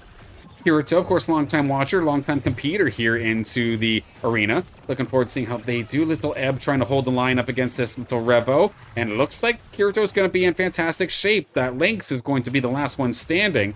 But they will be mauled in just a matter of time. Deathmatch Daddy going to take the hit this time. Now, Hector in chat here is saying, where's the baby Lynxes? Of course, one thing that did not change is the fact that baby Lynxes are still probably the best opener that you can do in Illuvium Arena when it comes to ownership on modes. That pure damage that baby Lynxes have on their Omegas are just too good to ignore. However, it looks like they've all dodged Hector this time, which is extremely unlucky. One thing, though, that is extremely lucky is actually the Stabbin already being available here for Hector. So this could be a very early, and in fact it is, a very early Vanguard. Of course, allowing for some of those resistances after crits to then do damage based off of the target's max health. So, sum that up. The bigger you are, the harder they will fall when it comes to going up against the Stabbin, as long as it can stay safe. We see right here in this instance, they're doing a fantastic job going up against Nokecho this time by. The little baby Stabbin, or Slappin's trying to do his damnedest, but that is a 5-on-1. Hector going to stop the bleeding and get a win here onto Nokecho. Dr. Spoon continuing to lead the charge, has a win streak. Kirito also with the relatively decent win streak going on through, and then Texan short to follow as well. Not as much of a win streak. I can only tell that based off the intensity of the glowing. While I don't have an exact number in regards to their win streak, this at least lets me know kind of who's been going on a tear, so to speak. Hector up against Deathmatch Daddy. I haven't took a look at Thanatos just yet, and they're going up against Blazin, so here's a perfect time to sneak on in. Blazin's spending quite a bit to get where they're currently at. Level 6, but they have the Toxic Duo. They've got the Carablu, a nice one at that. And same thing here with this Riptorus. Nice Scorpion coming on through for some potential big damage, but we do see this is technically Berserker. No, Berserker's not going to be online here right now for Thanatos, but in a rare instance over the last couple of weeks, this is the first time we're kind of seeing a fire-focused team and Monarch Masters be the only one. But is it going to be strong? As of right now, Blazin doing a fantastic job. This is Toxic Berserker, so that Greater Monkier, in theory, should have just led the charge alongside the Riptorus. Blazin's actually set up in a pretty decent position, all things considered. Where else are there Scorpions? Are there any other Scorpions in play? As it stands right now, I do not see any. If all of a sudden, Blazin is able to get Berserker naturally, thanks to there being a Rip Lance, that would go a long way. It's very scary, especially if how much they've rolled already. 33 credits currently in the bank, only level 6. Level 7 is the opportune time to start rolling for those tier 3s. But we do see an NPC rounds coming on through here in just a second. So we'll take a look and see at the credits in just a second. Right afterwards. I don't get to go to Crystal Shores very often, so I wanted to take a look at all the floating cliffs of sorts in the skies. Don't get to see this. It's probably the most mysterious region of all of the regions here in Illuvium. I hope to one day be able to learn more about it, or set foot in it myself. Maybe not on the release of Obelisk Rising, but maybe hopefully afterwards. What I feel like actually, Crystal Shores might be the fantastic place to go for a major boss fight, so to speak, like a boss fight arena. A big raid or something like that. That'd be cool. But of course, with it being round 13, this is when people start to go nuts in regards to spending, and Blazin is going to be contested here. We do see the Scorpion coming on through here for Kurito. Let's roll with Texan and Thanatos, since that's the one we're on. It does look like Texan, actually, is going for Scions. Potentially a team for my heart. We're going to see that poor little Alfie get absolutely cooked. We're having shrimp today, apparently, but the rest of the squad is still standing nice. It's not going to be Calamari. The Squiz is still alive alongside the Goliath, TNT, Ranger, and the Axon. Nice little play here for Texan. Able to get some wins while those Scions are still very young is definitely a good sign for them.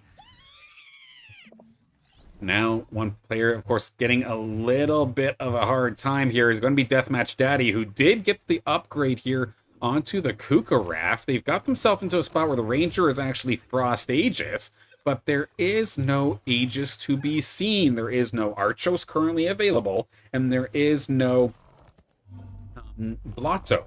So that's going to make things a little bit messy. We do see composite chips actually coming on in. That's going to throw an absolute wrench into everybody's game plan. Let's see if it's enough of a swing here to allow for Deathmatch Daddy to keep themselves in the game. They're going up against Dr. Spoon, who was leading the lobby for a while. They do have this beautiful Exalted Monk here. Literally perfect. Absolutely beautiful Monk here. But let's see if it's got the damage to match its strength and beauty. So far, it looks like it. That Kupka Raft is being absolutely obnoxious. It has that dust chip onto it. Might be able to get one, maybe two eliminations, but of course, there is a Disruptive Force Reactor shutting down the dust side of things. No blind for you. They could see through it anyway. So Deathmatch Daddy now knocked within one more life. Blazin from the Lynx League, going to be tearing it up all the way into the first place spot, able to keep that Toxic Berserker squad right where it needs to with the additional addition of this Lynx. We do see a Relentless Floor Lynx that does also have a Toxic chip on top of it. This is one of the few rare instances where we could actually get natural for Toxic. In fact, they could technically do it right now, just link the Lynx to the Ranger. That could very well be the way to go, but it might not be there. I want to hop over to Nocacho versus Deathmatch Daddy, though, because this very well could be the end of our Lynx League winner here today. Lots of rogues coming on out here for no catch-up, but they do have a decent tank line in the back with that Crunk and the Carablu. Lots of dust flying, but the hits are still landing here for the rogues. One after another, Deathmatch Daddy shall fall, and they will be cleaned out rather significantly, which means our Lynx League winner is going to be out of here in 8th place. GG's, ready? Hope no matter what, of course, you had fun, and congratulations on the Lynx League win. Dr. Spoon picking up full mud now as we see them going up against Nocacho. We saw the Exalted Monkier earlier, but now we have the Exalted Apon, who's just missing move speed. This thing's perfect. It doesn't need to move ever. And how about this Grilla? Similar thing. It zips around all over the place anyway. So an absolute perfect set of mud units coming to try and take down the rogues here of Nocacho. But if there's one thing that Nocacho has, it's a level advantage. Level 9 compared to level 6. That is going to be Nocacho swarming the board. As long as the Red Illuvials keep their stats, don't get them stolen from the mud side of things, then they might be in okay shape. The Apon is down. The Monkier is still here, though. The Gorilla, I think, just fell. Can they swarm onto the Monkier in time? They're going to be able to do so. That is going to be Nocacho hanging on by a thread. The glory was short-lived, but a valiant efforts nonetheless. GG's, of course, as always, Ratty, and I do definitely look forward to seeing how your incredible collection continues to grow. Hector now leading the charge in this lobby. The rogues have prevailed now that the Verdant Vanguard is back in town. Let's take a look actually at Hector's team and see what exactly they're doing differently. They have additional Verdant actually coming on through. So it's not just going to be the Twine and the Ranger. Now Lallura as well will be picking up this Verdant. And while having the Verdant Puddle, the healing all around for your teammates is nice, what's also especially annoying is that burst of healing that it gives the Illuvial that's holding Verdant. So that means that there's going to be more and more Lallura charms coming on through here. Up against Blazin this time by. We'll have to see what ends up going on. Sure enough, now there we go. This is going to be a natural, or not natural, but they're actually going to get 4 toxic. Of course, we got chips in here, so it can't be natural. Because you can't actually get toxic naturally. It's one of those weird compositions where you need chips to ever hit the final threshold. So the effectiveness of poison and then the explosion is going to be doubled. But can they get themselves into a spot to truly capitalize? In terms of chasing the Berserkers, in terms of getting the Scorpion, that doesn't look like it's going to be in the cards, but what I do like is that they actually pivoted over to trying to look for Forest as well. Can that potentially be an opening here for Blazin up against Hector? We'll see. Where are those ghosting screams? It's going up against a Rake right now. That's not looking too good. The Toxic Illuvials and the Ranger are going at it. They're going to be able to maybe take the Ranger out. Not this time. That will be Fireball going into Blazin. The Blazin Heart of sorts going to be sent towards the drone, knocking Blazin down to 31. Hector in the driver's seat a little bit. Now going up against Nocacho that they desperately want to take down, I imagine, because there's a lot of rogues on that side that they would absolutely love to get thrown back into the shop. So if Hector can potentially kill Nocacho without spending, that would be the best case scenario.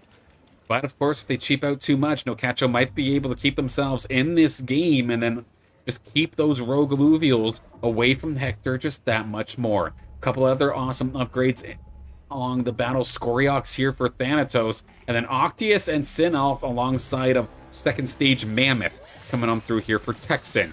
The Verdant's going to be procced immediately here for Hector's Twine, and Revo does a pretty decent amount of AoE. And then they immediately jump into the little Rampy. This is looking really good here for Hector. They've all lined up essentially perfectly to allow for every awesome Omega to come on through and get full value. Nocacho will be taken down. Hector with the win there, knocking Nocacho out of here in 7th place. GG's Nocacho.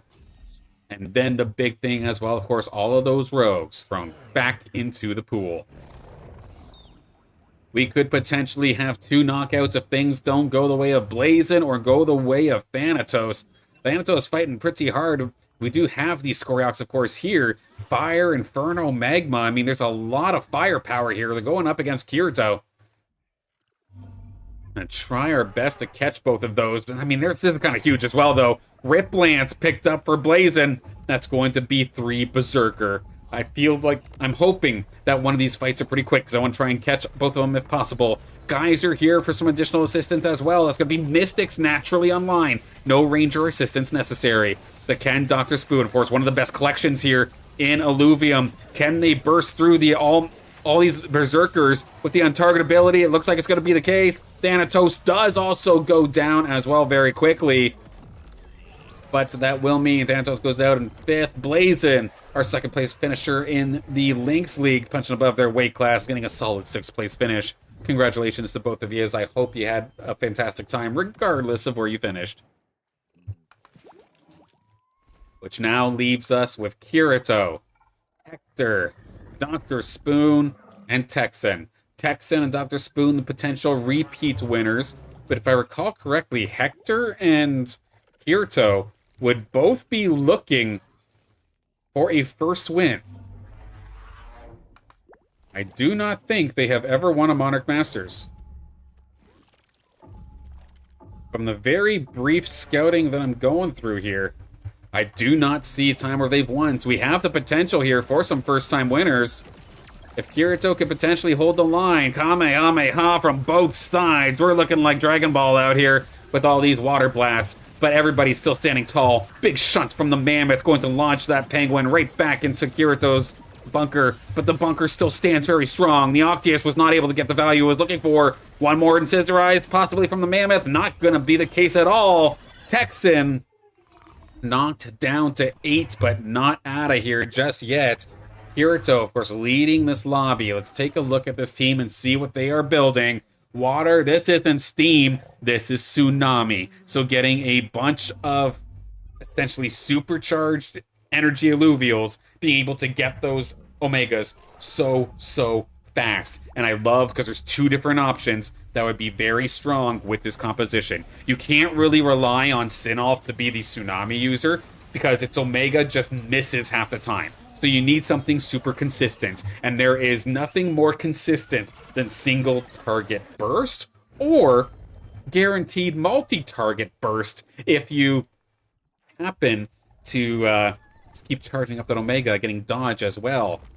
So there are 2 fantastic options. We see that Tsunami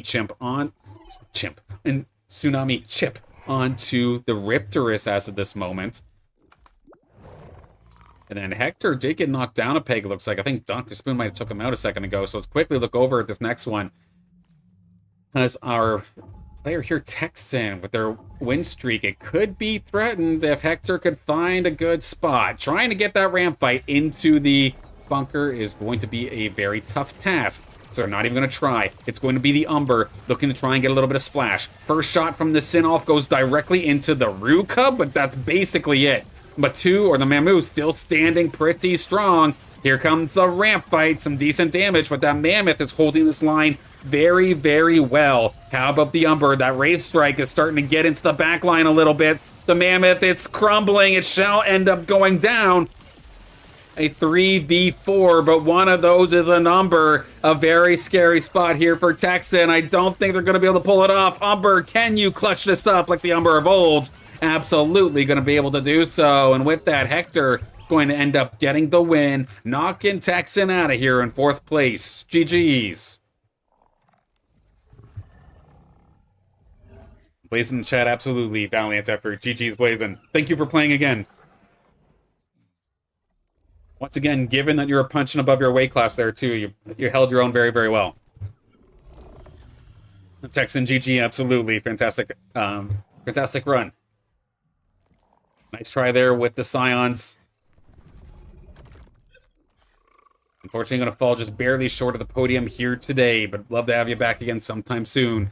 As we have Hector up against Dr. Spoon. Kirito's going up against a ghost of some sort, so we'll have to see what goes on in just a moment's time. Kirito did get a slash in, actually, so robbing that from Hector was kind of huge, but now this is going to be Verdant on top of the Umber, and a good timing for it, too. It immediately pops the Verdant right at the right possible moment. Lots of Illuvials dying off here for Dr. Spoon off the rip, but the Umber is being focused. It's going to get stats stolen, and the Umber is down. The big carry is down, but that Stabbin', it's still here. And of course, the Stabbin' is just about as good as 2 tier 3s. And it will be able to clean things up. The massive upset. Floss on them, my little friend. The Stabbin', it may be a middle stage evolution, but it fights like a legendary. Kirito up against Hector now. Kirito was not able to get the win on the ghost of whomever it was that they were fighting. There's this big old gnarl coming on through here from Hector as well. Gonna make it super annoying to try and breach through. Spoon's going up against a ghost, so I'm gonna try and leave a beat for the time being, but we'll try to catch it at the same time if possible. Can Hector find the sweet spot and potentially start bugging that Sin off maybe a little bit? Bug the Rake, bug the Slashin'. That, oh, I mean, geez, that ramp fight, though, is going to absolutely tear through, but the Umber is, no, it's not going to go down without one more Race Strike, and it took care of the back line. It's now down to 2 Illuvials that are normally enemies going to join in the same team, but there's no augments onto that Slashin'. Hector in the driver's seat.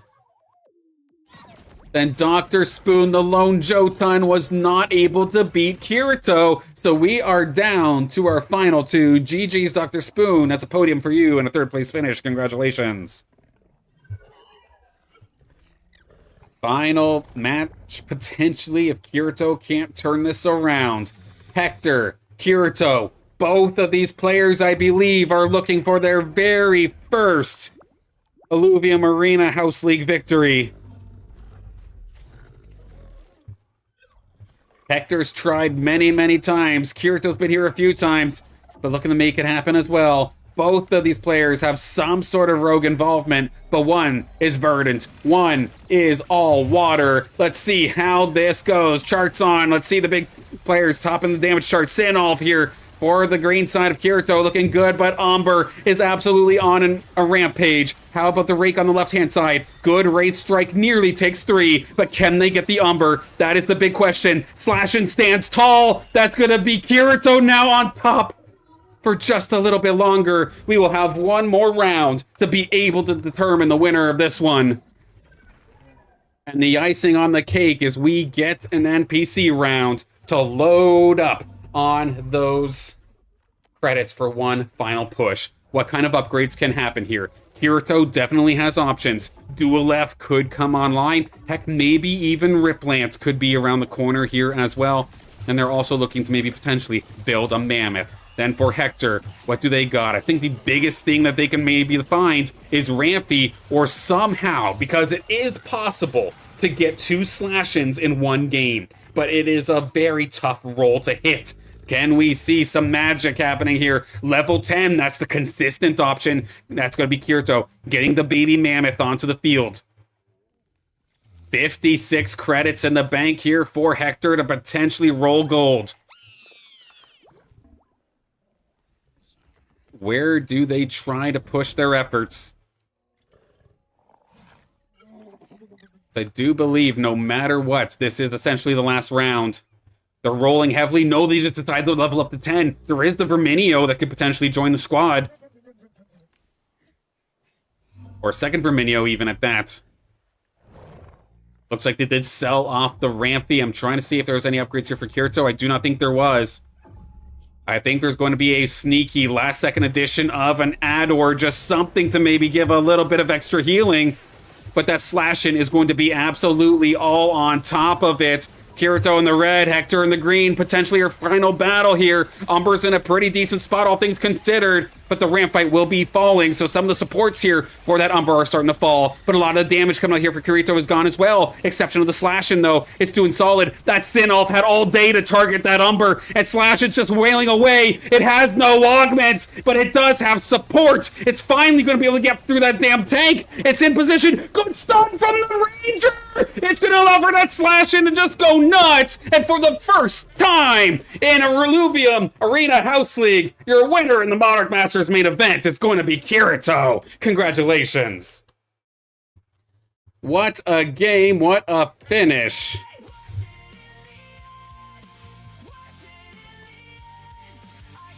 Hector, that was a hell of a run. Holy hell. Gonna fall just short, but an admirable performance by Kirito. Incredible game here to get their first win here in Illuvium Arena House League. Congratulations. Hector at the Verdant Vanguard, the tried and true, came close, but could not quite get that final battle down. Dr. Spoon in third, Texan in fourth, Thanatos in fifth, Blazin 6th, Nocacho 7th, Bon Daddy Ratty, or Deathmatch Daddy, going to be in 8th. That was an absolutely incredible way to finish off today's House League. I could not have asked for a better matchup there in the end, right down to the very, very end. And that was a lot of fun. And again, big thank you to everybody who signed up and participated in today's Illuvium Arena House League. I'm happy you're able to level up your collection through just gameplay alone, or if you do have your collection already and you can use those Illuvials to send to somebody else, use them yourself for your team, use them in deathmatch, what have you. I'm happy to help you. And just an absolute, very, very fun day. I really enjoyed that. And it puts me in a very, very happy spot as well, of course, even with the Carablu Cup. Unfortunately, we had 2 newcomers that were supposed to be joining us here today, but I think I didn't get the accurate Discord tags for them. But the idea between what we're seeing here in House League and what we're seeing in Ranked is that there are new players that want to come in and start leveling up. And that's what makes me extremely excited here for Illuvium as well, alongside all the news that we had over the last couple of days, thanks to the Arena-focused dev chat. And knowing that Arena is still going to be kicking. It's not just kicking and collecting dust, but they want to improve it. And it helps me keep pushing, and it makes me extremely excited and happy. I know personally I've played more Arena over the last couple of days than I have in months, knowing we're still going to be kicking.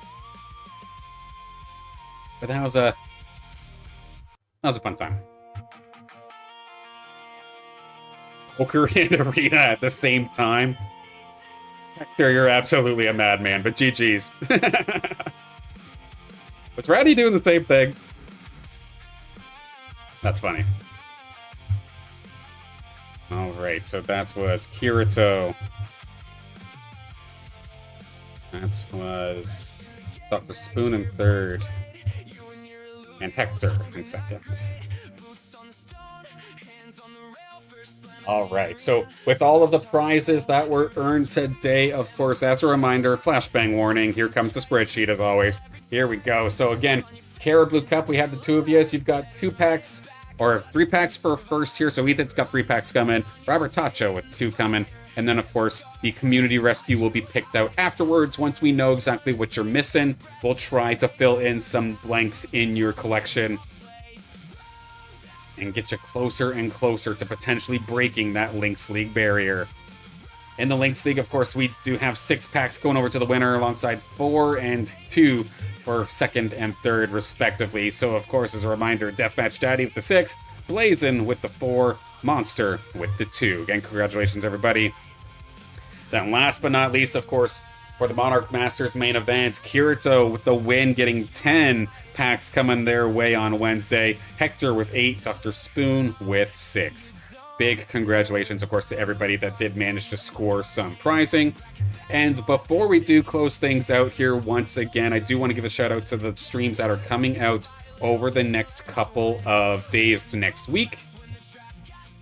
Quickly refresh, is it going to show? Yep, there we go, that's better. So Monday, we're going to be doing some Illuvium Deathmatch. Now that I actually know how the graveyard and the soul system works in Illuvium Deathmatch, I'm going to do my best to fill it with a bunch of the extras I got thanks to some pack openings that was done with my Arena rewards, the fuel that I got from the Arena rewards. So, have a couple of packs so we could potentially fill some graveyards, start bone collecting. Can we maybe open up some more packs and see if I can get lucky in that regard? We'll try that. Tuesday, I'm going to be trying to get Gyro into as many different team comps as possible, while also trying to make them unique. I know that Gyro and Revo can work in Dust, but can I make them work with something different? I'm going to try my best to figure that out. Any sort of news or highlights coming around the Illuvium universe we'll talk about on Wednesday during This Week in Illuvium, while also handing out opening all the prizes and getting all those Illuvium Arena House League prizes to you the next day. Thursday, I'll be continuing the push for the top 20. I'm getting there. We're getting some work done. Almost there. That'll continue on Thursday. And then we'll be right back here with the Illuvium Arena House League next Friday. So plenty of streams coming up next week. If you have not done so already, it would mean the world to me if you dropped a like on the stream as well as a subscription to the channel.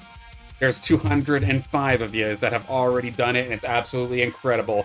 Thank you, and each and every one of you, for your support here on the channel and on my events, and just supporting me as well as best as possible. While there isn't anything monetarily gained here on my end, I absolutely am having a blast here doing it, and my long-term goal is to see how far I can push an Illuvium exclusive channel. Whether we get this to the point of monetization or not, we'll see. It's definitely a goal, but it's not the end-all be-all. As long as I'm having fun, we'll keep doing it. Boy, that was fun. I can't stress enough. That was fun. And of course, I thank the people that participated, but of course, to everybody, even if you're just watching, supporting the Illuvium Arena competitive scene or semi-competitive scenes, events, just hanging out with us. That means the world to me, so thank you so much. But that will be the end of stream here for today. I shall close it out for the night. I'm looking forward to Monday's stream, doing a little bit of deathmatch, and then there's still plenty more to come. In theory, there's also supposed to be a playtest sometime coming in August, potentially. Perry's kind of teased it in the dev chat a little bit earlier. And then Kieran themselves, of course, the CEO of Illuvium, has talked about it just on X. In fact, just yesterday, if I recall correctly. So the hype for Obelisk Rising and the playtest is definitely starting to build up. As soon as I know more, you'll hear all about it. But until then, I'll see you Monday for the next stream. Thank you all. Take care. Woke up tired, didn't sleep all night. Mine's still running like a traffic light. Red for stop and green for go. I'm stuck somewhere in between them both. Brushed my teeth and checked my phone. Everyone looks like they've already grown. Smiling faces, perfect lives. I'm here asking, what am I doing with mine? I don't have a plan, I just have today. Trying not to throw the little good away. Heart's still heavy, but I'm still here. Taking one small step through the fear.